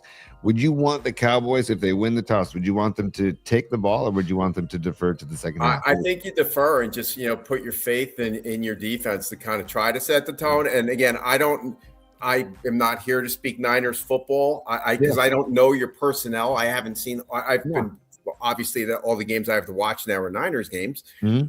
But if you look back at that Cowboys game when they were down 21-0, yes, any Eagles fans, you were down 21-0. How Dallas stopped them on offense, and it was actually brilliant. It was they ran a 5-man line, and I don't know. Los D said before the quote from All the Right Moves, 6'2" stack monster. I mean, it is relatively the same. And so the Cowboys had Quentin Williams in the middle over the center. Mm-hmm. They had Odigizua and they had Clark on the guards. Mm-hmm. And they had 2 defensive ends, and they ran 3 linebackers. Well, 3 people in the linebacker position, but 2 of them were safeties that were faster than the linebackers and would be able to cover anybody coming out of the flat or anything. Mm-hmm. So so I'm pretty sure Salah watched that tape and he says, you know what, maybe we should mix in a 5-man line. Now, I don't know your personnel, and if you guys have the people to do it, I mean, you guys are razor thin right now, but yeah. And everybody, I mean, listen, everybody, it's obvious. Yeah, stack the box, stop Saquon. I mean, again, they just have to, I do truly believe, though, if they could stop Saquon, Jalen Hurts can be rattled. Yeah. Yes, dude, totally. And he's a good passer. He's not a great passer. Mm-hmm. I like Purdy better as a passer than I do Hurts, to be honest with you. Yeah, no doubt. I know I'm biased, of course, but I still feel that way. Purdy, we were talking about earlier, 20 touchdowns in 9 games. Hurts only has 25 in 16 games. So it's man, I really can't wait for this matchup, Rags. It's by the way, Captain Leisure on the chat says y'all being accommodating of anything Cowboys. We're all being too accommodating of anything Cowboys right now. Rags can have them, just being nice because they've blown for so long. It's what he said. Well, listen, I come in peace. I mean, you guys know that. Hell yeah. Totally. Hell yeah. And dude, Rags, I have leaned on your text from last week saying, guys, you could all be watching a meaningless Cowboys game. Yep. And not going to the playoffs. I know I have to be nice for Kron. I said you can be an F face like me watching a meaningless game. Yeah. And I was trying to pick you guys up. I mean, you guys were all, getting down. I said, right. Listen, I mean, any given Sunday, all that nonsense. But seriously, I mean, you guys can play with them. Yep. Mm-hmm. They are not. They are, in my opinion, and this isn't just because I hate them. Mm-hmm. I think they're severely overrated.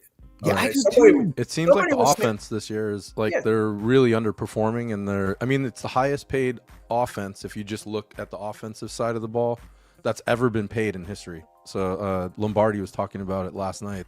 So you're right. It seems a bit overrated. Right? It's overrated. I mean, again, the knock on their offense all year long is that they're very one dimensional. They're very simplistic. They don't have a complex route tree, with their receivers. That's why AJ Brown is running around like whining at every game, having meetings. I mean, rolling his eyes at Sirianni. Yeah, well, I think the entire world that isn't an Eagles fan roll their eyes at Sirianni. That's the other thing too. I think the whole country is rooting for the Niners except for Philly. Yeah, and I was saying this earlier too, Rags. I think all the pressure's on Philly, and all the pressure's on that offensive coordinator who Philly fans and Philly media has been wanting him canned for months.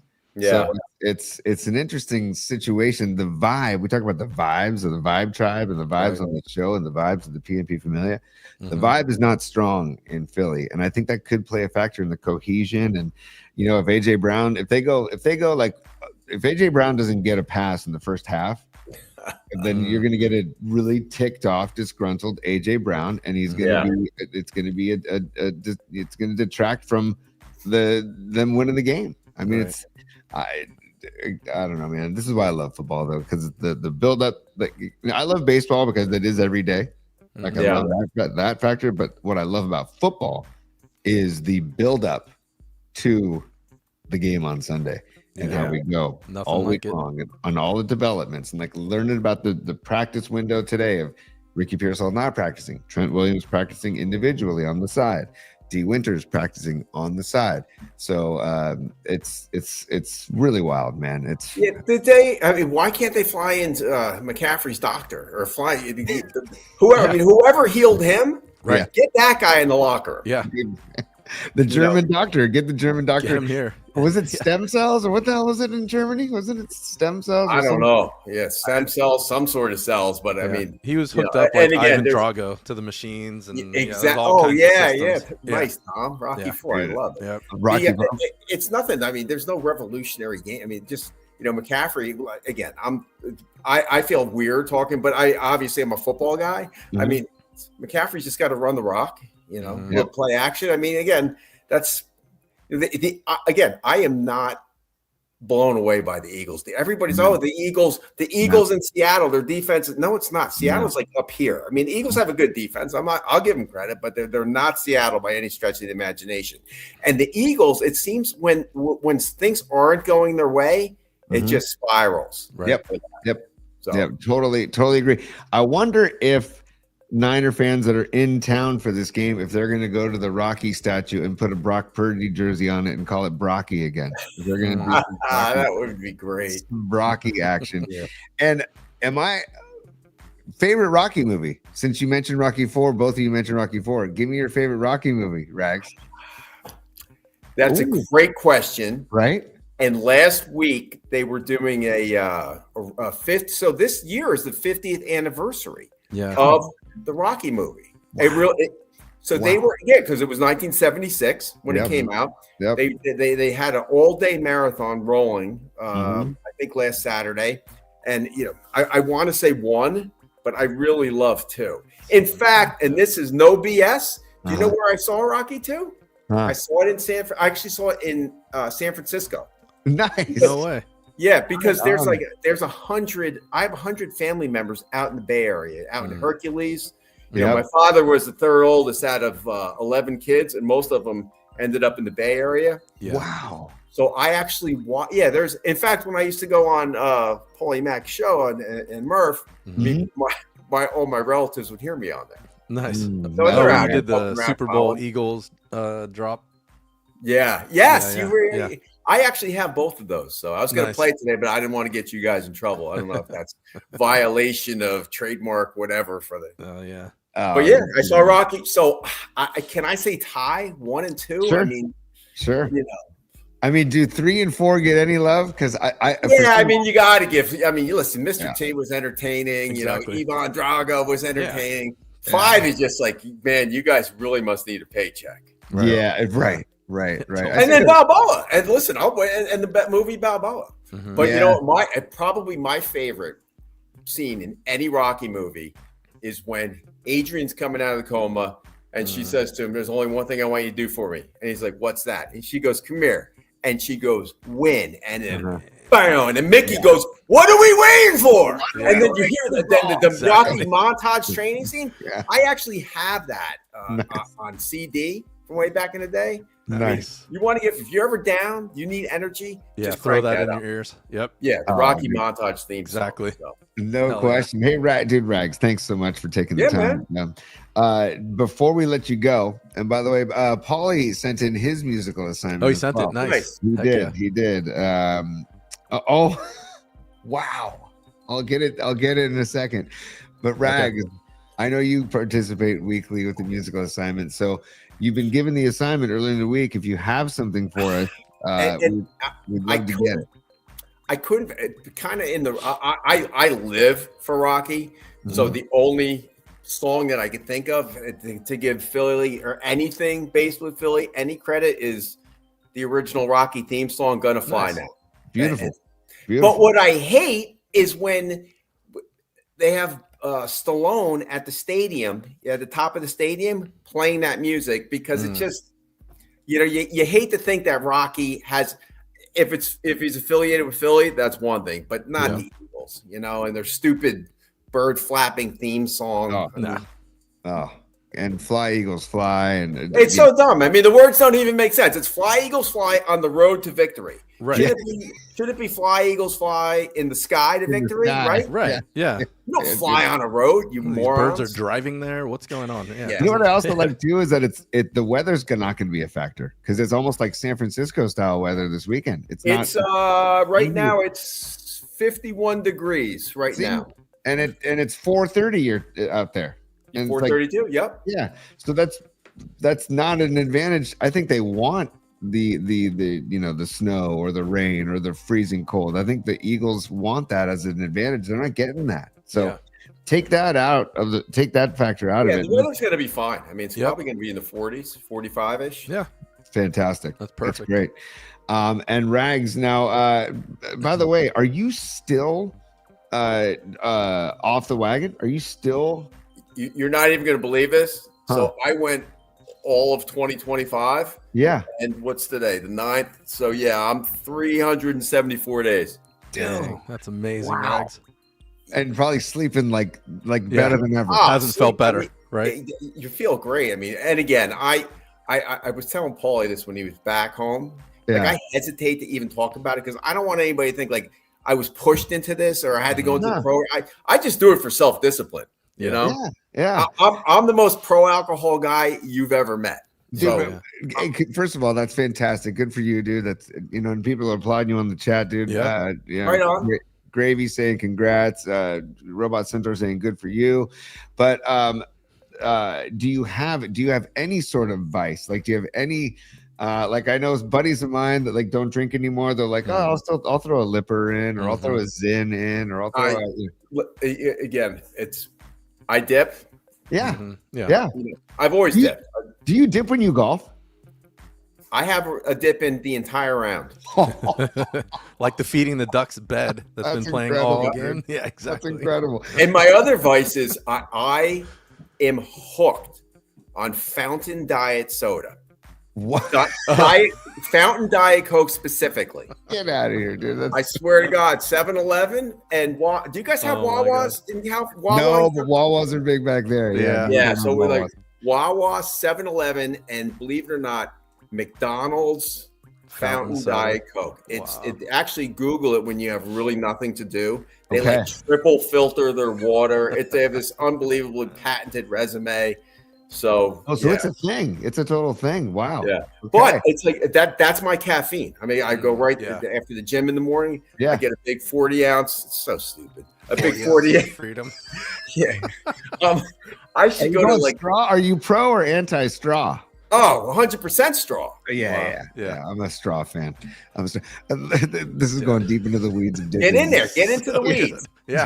That's where we like it. Have you ever gone top shelf? I have only when I think there might be a little bit of an issue on the bottom shelf. Yeah. When you've like worn and that's out when the that's when you know you're addicted. When you got to start like sticking it up here, because your bottom lip is too raw. Oh man, I'll see my cousin. Shout out David. Sometimes we'll play golf together, and we'll lose each other on a hole. And next tee box will show up, and he'll just have this bump on in his top lip. Like, dude, you went top shelf, man. And he's like, "Hey, it's back 9, man. Back 9." I'm nice. So, dude, hey, Rags, man, the Rocky theme. You were born in Philly. Yep. Your father-in-law was set free medically in Philly. Lung transplant, bro. And they are, and just the most miraculous. He went down there, and 7 years later, he's still rolling hard. The guy's a warrior. That's fantastic. See, hey, we're trying to be all love here on the show, and we're trying to kill with kindness too, because there's a lot of hate towards Philly, and we were joking around about hate, but we're not really about hate here on the show. We joke around. I definitely don't like the Eagles. I definitely am not a fan of the Eagle fandom thing about just being a jackass just because you're an Eagles fan that gives you the license to be a jackass. I'm not into that. But I will say I wanted to see what you had to say positive about Philly, and dude, you floored me, man. Well, that's it. Listen, again, that's one positive thing about them. Now, also remember, and I think I said this a long time ago, either on the radio or on this show, I went to college in Pennsylvania, 1986 to 1990. The Cowboys' worst 4 years in a row. So my college was Muhlenberg College. It was in Allentown, Pennsylvania, an hour and a half north of Philly. So there was a big contingency of students from the Philly area. They sucked back then, and they were even obnoxious then.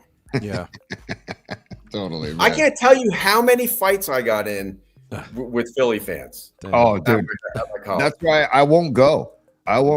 Because I need to. I don't even want to put myself in that kind of situation, because I know, we've had Bonte Hill, a dear friend of our show, and he's a broadcaster out here, Rags, and he's really risen in the scene. He's now does Warriors pre and post on our local TV station.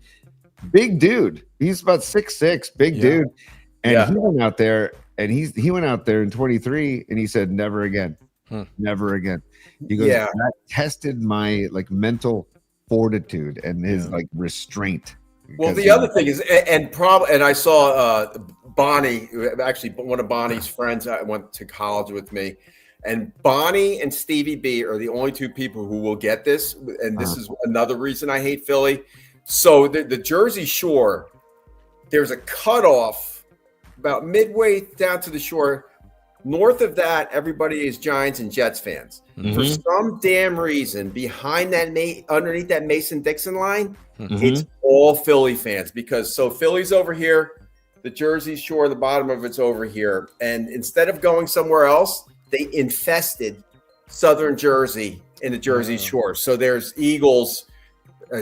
Eagles fans, Eagles hats, Eagles shirts, and I like to go to the very bottom of New Jersey with the family, the shore. It's there's Cape May, and then there's Stone Harbor, and people have Eagles flags on their little shore houses and stuff, and Eagles crap on their shirts on the beach. And I always wear my most obnoxious cowboy shirt, nice, confrontation purposes. But Rags, where's Abiscon, New Jersey? That's on the beach. That's in the shore. I think that's close to where Stevie B grew up.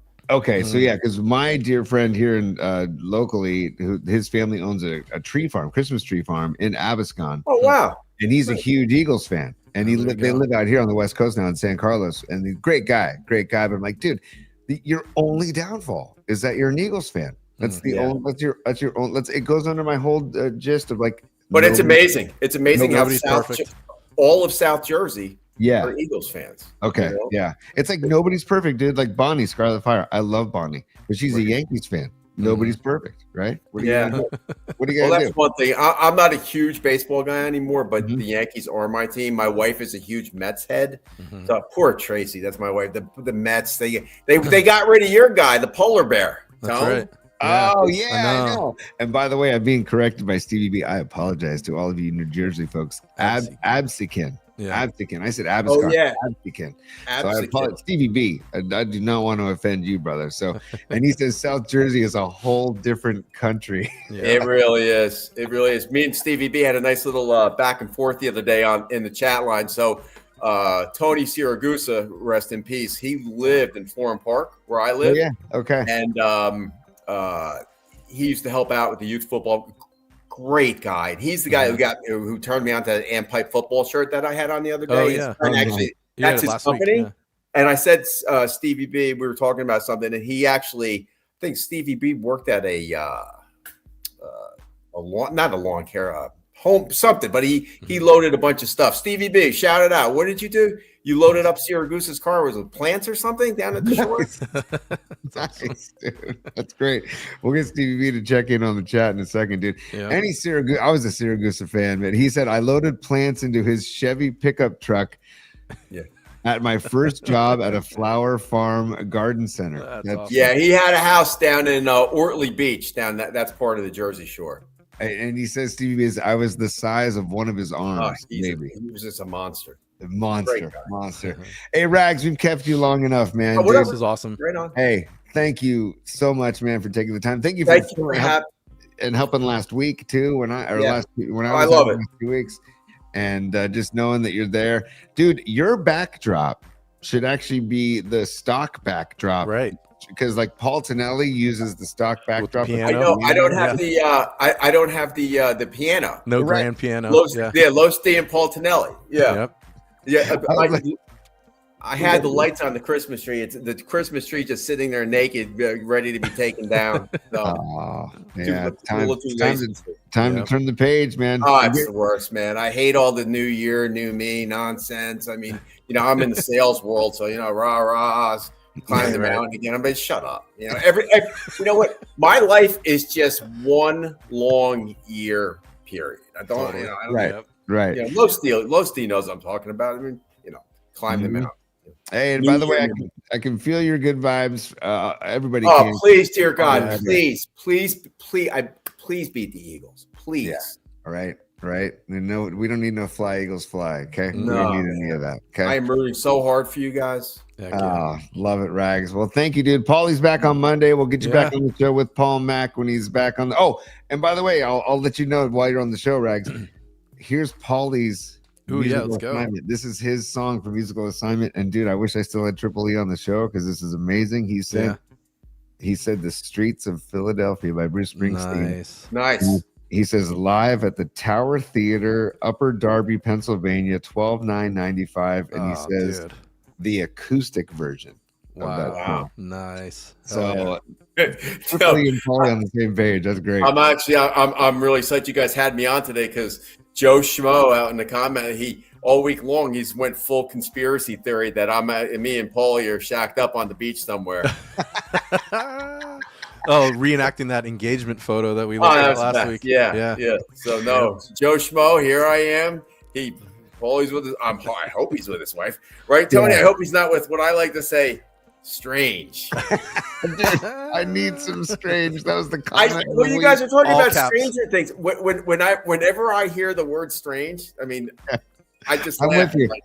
Me too. I need some strange. Me too. And you said that, and you said I need some, and then strange was capitalized. That was laugh in the moment laughter. But here, one more time. Yes. Hell yeah. Let's go Niners.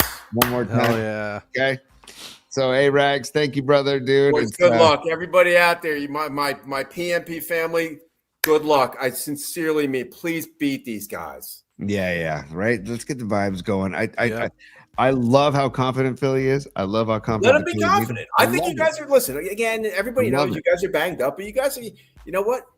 Shanahan's a good coach. I know Lowe's knees always a little shaky on him here and there, but and Saleh, Shanahan, they're going to come up with something, man. I mean, don't get in there confident and then let's go. Kick their ass. Yeah. I mean, well, then there's chatter of who might be able to come back if the Niners were to win on Sunday, but we won't even look past Sunday. Let's just get to Sunday and get through Sunday. Get there, one play at a time, hit him in the mouth. Let's go. Hell yeah. And Rags, take the 15. Yeah. If you have to. Take the 15. Take the and the ref, what was it? Just come on. Enough. Oh, you know what? You're getting me. Look, he's getting all fired up. You're getting me fired up. I love it. Totally. Hey, by the way, the guy's name is Al. I think it's Alan Eck or Alex. I think it's Alan Eck is the name of the ref. Yeah. Williamsport, Pennsylvania. Eagles fan, proclaimed Eagles fan growing up. Yep. Eagles fan. 8-1 when he refs Eagles games. 8-1. Hey, Tony, the best part is when he goes 8-2, he won't be able to set foot back in Philadelphia. So yeah, that's true too. Yeah. I'll throw snowballs at him. Exactly. Yeah. So as Bonnie likes to say, rock out with your Brock out. Right on. Okay? And if rock that out. ref, and if that poor ref, if they lose, he's going to have to rock out with his Glock out. Phenomenal. So Rags, we love you, man. We love Boys, you. I love you all. Let's go. Hey, Let's go, too, Niners. Hey, we'll check in with you next week, Rags, and have a great weekend, brother. Go get him. All right, man. Take care, brother. Peace. See you, buddy. The best. Dude, that was epic. Rags is just think about this line. I know it was daunting when I thought about having Rags, right, the Triple E on, but dude, we did it. Dom, we did it. Dude, such an awesome roundtable and 3 different perspectives. That was super fun, Tony. First time we've really done anything like that on PMP, so it was a blast. Well, it's funny because I was like, okay, we gotta let Triple E and Los go because I don't even know if we can have 5 people have them hang out. I know. Yeah, totally. Yeah, we never even tested it out. Hey, that's what this is all about, right? Hang on, stand by. We're gonna do this real quick, okay? We're gonna do this. Oh, hell yeah. It's business time. All right, and then here we go. So we are going to. We did Patty from Napa. There's a song called F Philly. If there isn't a song, we're gonna make one. Hell yeah. Humdinger 87 checking in from the slopes of Tahoe. She texted me this morning. She's checking in from Tahoe. She said she emailed the pic of our Philly fans. Oh, that's too good. I'll have to show the picture. I'll dig it up on email.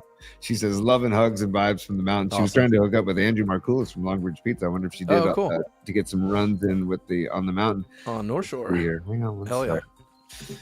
Oh boy. Can we show this? Yeah, I'm going to show it. Why not? Yeah. Here, stand by. Tony, it's an F Philly Friday, so that's what we get to do today. It is an F Philly Friday. Yep. And here's Leah Phillips back in the Giants playoff days. Okay, fear the beard. Look at that. Huff Daddy, Ross, nice. Boss, Pat the Bat. We love Lincecum. Philly fans are friggin' haters. Look at that. That's awesome. And there we go. There's Leah up there holding the nice, Leah. All right. Lots of love, Leah Phillips. Lots of love, Humdinger. Have a great weekend on the slope. Yeah. Thank you for that. And then also we have Stevie B is a super again. And Stevie B, thanks for the love. He says pre-snap motion, play action, rollouts, move the pocket for Purdy to mitigate pass rush. This is what we've been talking about. On the same page with Stevie B here. Yep. I love it. Yeah. He says big key, start fast to get the crowd to turn on the birds. Yep. I mean, that, and Dom, I want you to talk about this as well. That is basically, if they're going to take the ball to start the game, if they win the toss and they take the ball, that has to happen. Don't you? Right? It has I totally agree. I mean, contingent on Trent Williams playing. I mean, I know we've heard a little bit this week about Shanahan maybe looking at kind of flipping the script and going pass heavy early. I don't know how I feel about that completely. I mean, we'll see how it kind of works out. I would love to just really, like we've been saying, have a really long drive and, let's get CMC and B-Rob 6-7 touches and really hit the ground, run it again. I want to hear Kittle yelling that again this time. You know what I mean? Again. Yeah. Hey, and Brian Baldinger, who I love his opinion on football, and his film breakdowns are fantastic on social media. He says, get McCaffrey the rock 30 times, they win the game. Exactly. So, and I love McCaffrey, I do, but McCaffrey, when you don't have the rock and your assignment is to block and protect Purdy, please do a better job than you did on that 4th and 1. And I know that I'm hammering that play, but that was a huge 4th and 1. It really and I was. want to find this back in the chat. Dan Coach Emilio had a great chat earlier about even if it's like 4th and 5, he thinks like the Niners need to have the attitude that it's 4 down football when they have the ball. Right. Because I think Philly plays that way often, right? Definitely. Yeah. Kind of like Dan Campbell does, right? Yep. Yeah, totally. They definitely do. And so they need to have that same mentality, I think, where it's 4 down territory most of the time, unless it's, it's obviously like you're pinned on your own 20. Here it is. He says, Shanny must go for it on all 4th and 5 or less when near midfield if tied or trailing. Yeah, it's a game of only so many possessions, and they are going to have to score on at least half of their 8 to 10 possessions. That's a great comment right there. Dan always has solid takes. He has a level perspective, and he's always observing and watching the game, taking great notes on it. So that's awesome. So, dude, if they take the ball to start the game, even if they do not score, I want a long drive to win the field position battle. Same. Yep. Okay. That would be huge, man. We talked about it earlier, dude. Patullo versus Saleh, advantage Saleh. Right. Shanahan versus Fangio, I think advantage Shanahan. I really do. Yeah, slight edge, I think. Yep. Fangio has yet to face the Shanahan offense with Brock Purdy. Yeah, exactly. And that's a big freaking deal. So, and also the Niners averaged 35 points a game since Brock Purdy's been back. Yep. The Eagles averaged 22 points a game all season. Yeah. Offensively. So something's got to give, right? Right. One of my favorite Beastie Boys songs. Dude, totally. Something's got to. Great call. Yeah. I can't get into it because it'll take me on a whole nother rant. The only thing is that the Eagles defense gives up 19 points a game. Yeah. And I think they're 5th overall in the NFL. So it's just something's got to give, man. Real quick, I'm looking at my notes here, Dom. Yeah, Tone. We didn't talk at all on college football, but we got Oregon, Indiana tonight. Do you have any vibe on that game? I know what I'm doing, but I want to know your vibe on that. I think it's Indiana. I mean, it's kind of where everyone's kind of going that direction. They're a wrecking ball right now. So I don't. It's going to be a tough one for Oregon. I think you never know. I mean, but yeah, my money would be on Indiana for sure. Wait a second. I just got a text from Bob Wentz, my Eagles fan, and it just says, nice. It just says "Go Birds" with an Eagles icon. I said, I ran into him the other day. We were driving next to each other. I said, "Are you ready?" Oh, and he wow. goes, yeah. So he's a great guy. Nice. And to be honest with you, he's not a dick that if they were to win, rub it in, or if they were to lose, whatever. So, Dirty Bird, Scarlet Fire, yes, indeed. Dirty. Tone, 2 other things that kind of popped in my head. I know we talked about it early. It's going to be a really big battle of 3rd down. So I think the Niners have a big advantage there. They're 1st in conversion in the league. They're 14th or 15th in stopping the 3rd down. And Philly is below average on both sides of the ball when it comes to 3rd down. So I think that could be a tipping point. So, in the first half, let's see how that happens. How the 3rd downs start to accumulate and roll. Because on 1st and 2nd down, the Eagles have not been successful, and they've converted I don't know. I think they're something like 24th or 25th in actually converting 3rd down. So I think that could be a big one. So. Well, up until the Seattle game, the Niners were stellar on 3rd down conversion. So, and then if they don't convert on 3rd, then like Dan was saying, like we were saying, think that it's 4 down football. Yeah, exactly. Because, and by the way, I'm seeing this from Stevie B on the chat. Renardo Green, a late add to the injury report, the foot problem. That's bad. Okay. Yeah. I mean, shut it down. Just totally. Shut it down. Yeah. Shut it down and put everybody in one big cryogenic chamber and get them all healed up. Shut it down and let's get to Sunday, man. The last thing I want to say, Dom, before we wrap, and then we can just give our quick songs and there's some musical assignment, and then we'll wrap it up. my Uncle Paul, who was on the show yesterday, and I hope you guys enjoyed that. That was awesome. Paul's football takes. He knows what he's talking about. Yeah. He says he does a quick 3-point plan. We talked about Mike Damone's 5-point plan. Paul does a 3-point plan. He likes to say who has the better coach, who has the better defense, who has the better quarterback. And we were discussing on text. The coach, we give the nod to Shanahan over Sirianni. Yep. Defense, we give the nod to Philly, strictly on their health and their red zone defense, I think.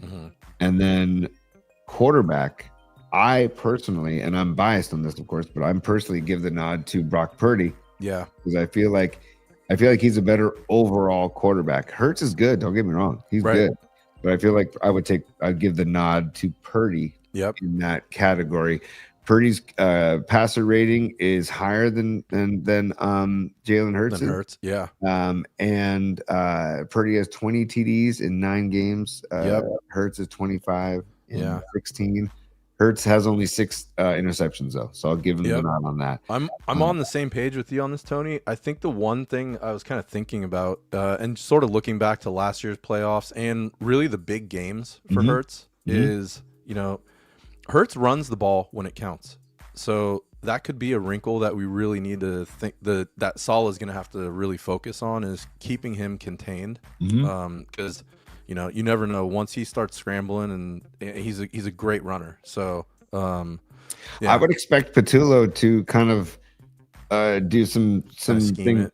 Well, do some things that we haven't seen on film yet, because his ass is on the line. Right. And I don't think he wants to get canned. Yeah. Right. And they've been talking about moving on from him for the second half of the season. So again,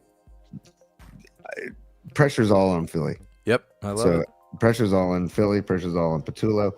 So it's going to be, I don't know what we've said, all we can say about this game. So let's move on to the musical song. Oh, you know what, dude? You know what? I didn't do this for the other guys' musical assignment, but I should do it now. Okay. We've had the Ducks for over an hour, which is fun. Those Ducks they're full for a while. Yeah, we've had the Ducks for a while, but stand by. I didn't do this earlier. Here we go. Peep this, particle heads. PMP's weekly musical assignment begins now, right now. Hey, man. Love it. Shannon Kaler on the mic. And by the way, I didn't ask him to do harmonica. My bad. That's so just the harmonica is great. But that was him adding his own little flavor. Of course. Goes, hey, is it cool if I do the harmonica? I'm like, of course, dude. That's Shannon, man. He's creative Shannon. And he's so talented. Yep. If you all, I would love to do, I was thinking about this yesterday. If we could do a PMP show with like the Stone Foxes and the Freestone Peaches, maybe. Oh, yeah. Like a double bill. Right. I would love for y'all to see Shannon perform. He's an incredible musician, awesome. Drummer, singer, frontman, and his brother Spence is a badass lead guitarist. Heck yeah, he is. Singer, songwriter. He's awesome. So Stone Foxes are great. Anyways, musical assignment. Let's do it. Dom, I'm gonna go, and I want you to wrap it up because you've been so great helping me out all week long and helping been an Polly absolute out, blast, buddy. I know, but you've been, you're taking time out of your day, and we all appreciate it, man. Polly appreciates it. I appreciate it, and you helped out when I was gone and helping out while Polly's gone. This show doesn't happen without you, brother. So you're gonna wrap it up. So cool. I would thinking about songs in Philly. My first reaction was, oh, you know what? I'm gonna do "End of the Road" by Boys to Men, which I love the song and I love the harmonization that those guys do. Yeah, beautiful song, and that would be the end of the road for the Eagles, right? On Sunday. Then I thought, you know what? No, it's too it's like a too somber of a tune. Like, I need more of a jam, happy tune. Totally. But I also love the name of the song is called Rodeo Clowns because Sirianni and Fat Dom are such clowns. Okay. Nice. And this ref is such a clown and Roger Goodell is a clown. Like that this is all happening. There's a clown theme in my mind here. And also it's G Love and Special Sauce, who's from Philly. And by the way, G Love and Special Sauce playing the Guild Theater in March. They're in March. Yeah. Yeah. So check it out. Get down to the Guild in Menlo Park. Great freaking venue. But G Love and Special Sauce doing the song Rodeo Clowns. And the reason why I'm also picking it is because I'm getting West Coast vibes and Pacific Ocean vibes because the song was originally written and performed by Jack Johnson. Oh yeah. So I'm combining the East Coast and West Coast for West Coast vibes and love, and in honor of the clowns on the sideline. Well done, Philadelphia Eagles. So Rodeo Clowns by G Love and Special Sauce is my song. That's fantastic, Tony. And the fact that they're coming to town and we can go see it, maybe they'll perform it live. That's awesome. I love it. Yeah, dude. I'm gonna be that guy that's gonna be like Rodeo Clown. Yeah. You See know, if you can get that Bonnie moment where they play it. Yep. Oh, and by the way, Bonnie said that she's going to Dubs game tonight, Sharks tomorrow, and we're gonna watch Niners on Sunday. Damn. That is, as my friend used to say, that is varsity. Totally. That's living. Yep. That is varsity. Well done, Bonnie. That's why you rock. Even though you're a Yankees fan, that's why you rock. Yeah. So Dom, that's my selection. So far, we have the theme from Fresh Prince of Bel-Air from Carlos Fuente, which is just a great freaking call. We have the Rocky theme. Okay, Gonna Fly Now by Rags. We have Pauly and Triple E both saying the Streets of Philadelphia. Pauly asking for the acoustic version. And then I am giving you Rodeo Clowns by G Love and Special Sauce and Jack Johnson. Close it out, Dom, before I get buddy. to the email. Before I get to the email, close it out for us, brother. All right. So, I mean, I thought about quite a few different options. There's, several bands and musicians that came out of Philly. Trent Reznor is he came out of Philly or outside of Philly. Some punk bands, even some, great hip hop artists. But I kind of went to a tried and true, their first album. One of the great songs on this album. I'm just going to read a few of the lyrics because I feel like they fit exactly what we need here. So, we hang tough when the chips are low, can't buy enough, so we steal the show. So I went with Cinderella, Hell on Wheels. So that's my pick for this week. And I really hope that the Niners go into Philly like Hell on Wheels and they just take that town over and kick the Phillies' ass. Oh, so, Hell on Wheels, Cinderella. Okay, Dom, I got to be honest. Like, when you showed me Cinderella in the pregame show, I was like, I did not see that coming. And that's why you rock, dude. That's why you. It's funny too. Like John Joseph and I, we were rapping kind of pregame before the show on the chat, and he was asking what we were listening to, and he was like, "Well, somebody's got to throw Cinderella in there." So yeah, and I already had the record all teed up, and Shake Me or Nobody's Fool or classics to go with, but Hell on Wheels really brings the vibe for this weekend. So yeah. Beautiful, dude. Hey, Dom, rock and roll, dude. Let's go to the email now. I'm going into polyspot@gmail.com for the people that emailed in. Dude, you just mentioned Nobody's Fool by Cinderella. John Joseph. Nice. Emailed in today. Hell yeah. Dude, Cinderella, brothers Nobody's Fool by Cinderella. Patty from Napa checking in on email. She says Fall in Philadelphia by Hall & Oates. Nice. And Hall & Oates is from Philadelphia. Okay, Escobar Cheeks the Third. He said he gave a few. He says What They Do by the Roots. That's a great call. Ooh, great call. Roots was on my list. That's What They Do by the Roots. Their first album, Do You Want More? Check it out. I'm telling you. He says Hell on Wheels by Cinderella. Oh, no way. Nice. Yeah, Esco. Hell yeah. That's fantastic, Escobar. I love it, dude. And then we've got Mark Gravy Graves says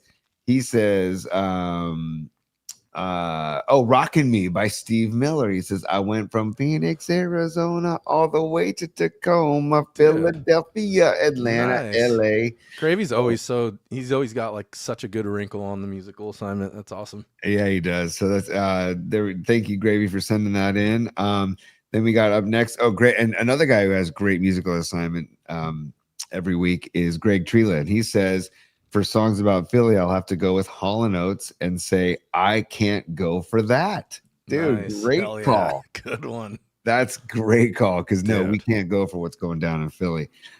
Miriam, third vote, dude, for Streets of Philadelphia. Miriam checked in. It's on the list now, right? Yep, it's on the list. Takes 3.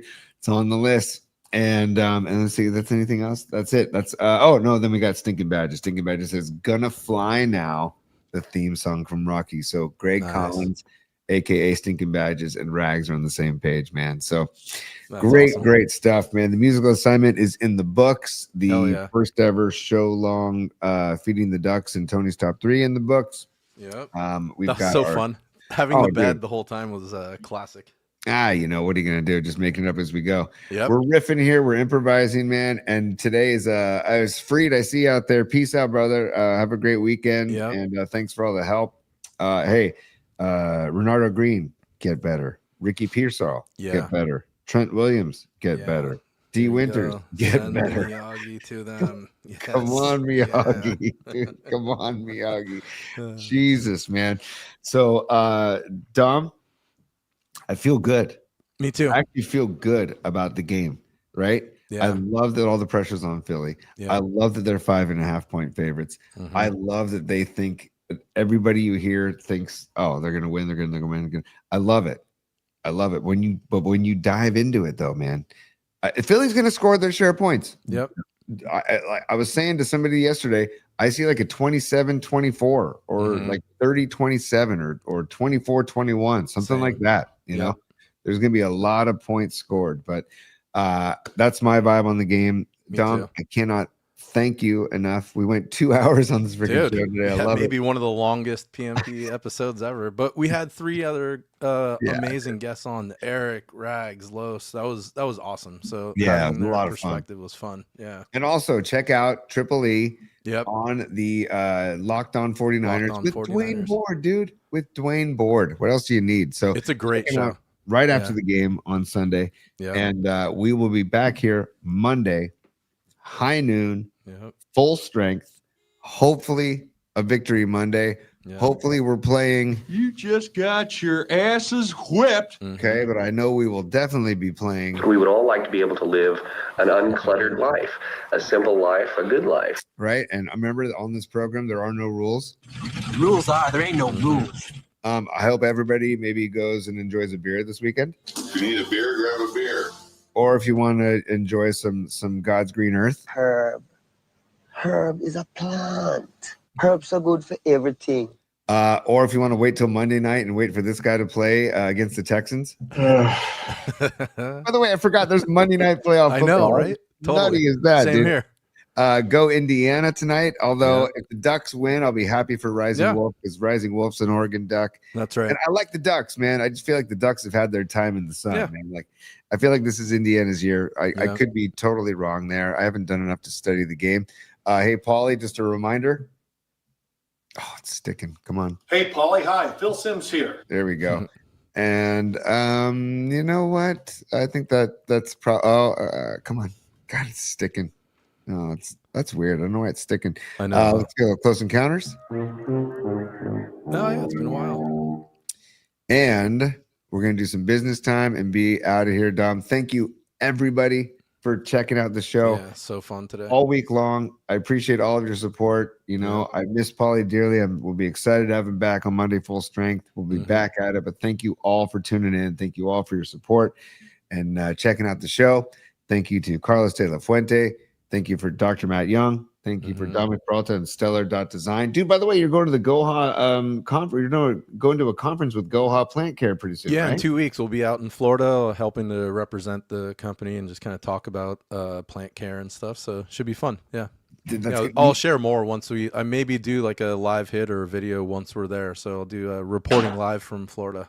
I was gonna say, send us some info, dude. Send us some pictures or videos of you, dude. You working a conference floor. It's gonna be fun, yeah. With the Goha plant care. Come on, in your hand. Come on. I may need to fly Rags down to help out. Yeah. Wow, Rags will be all over that. But hey, totally. If you are interested in getting Stellar in listing the services of Stellar Design, contact Dom. Contact this man right here, Dom Peralta, at 650-796-3144. 650-796-3144 or email Dom at dominic@stellar.design. Seriously, what you're doing, Dom, with Stellar Design is great work. And then what you do with Peralta Arts as well. It's fun. I try and I approach everything with fun and lighthearted, but you know, we take everything really serious. So yeah, but that's what life's all about, right? So and you're doing it all for good causes too. Yep.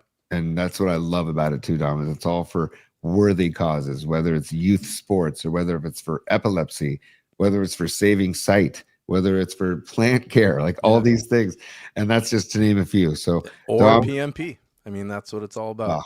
I mean, what you've done for PMP is off the charts, and what everybody has done for PMP is so much appreciated. And thank you all. That's really just from Paulie and I both. Can't thank you, Dom, enough. Can't thank everybody enough for all of your support. 2026 is going to be a great freaking show. Yeah, a great freaking year. Somebody's knocking on the door right now. Hello? A little guest hit from Neil at the end. Yeah. Yeah? So good. Okay. They're here to look at the room, so I gotta Guess we gotta go. Yeah. Oh, here we go go. Niners. I'll be with you in like 20 seconds. All right, thank you. Housekeeping? Yeah, totally. All right, Dom, here we go. Stand by. All right, buddy, let's go. Business hours are over, baby. It's business. It's business time. Pelican play. Come on, Pelican. So say good night to the bad guy. Like a badass. Yeah, there we go, bud. Hell All right, yeah, I gotta let Tony. these people in. So I do the show from Longbridge Pizza now, and from the studio. And there was a water leak yesterday upstairs. Oh, yeah, So probably we're here checking. to check out they're here to check out the water leak. So I gotta let them come in and check out the water leak. And it's a sign. We went 2 hours and 10 minutes. Love all Amazing. y'all. Yep. Peace. Go Niners. Go Niners. Beat those Eagles. Hell We'll yeah. see you on Monday. All right, y'all. Hopefully it's a victory Monday, y'all. Heck Peace, yeah. everybody. Take Peace. care. Have a great weekend, y'all.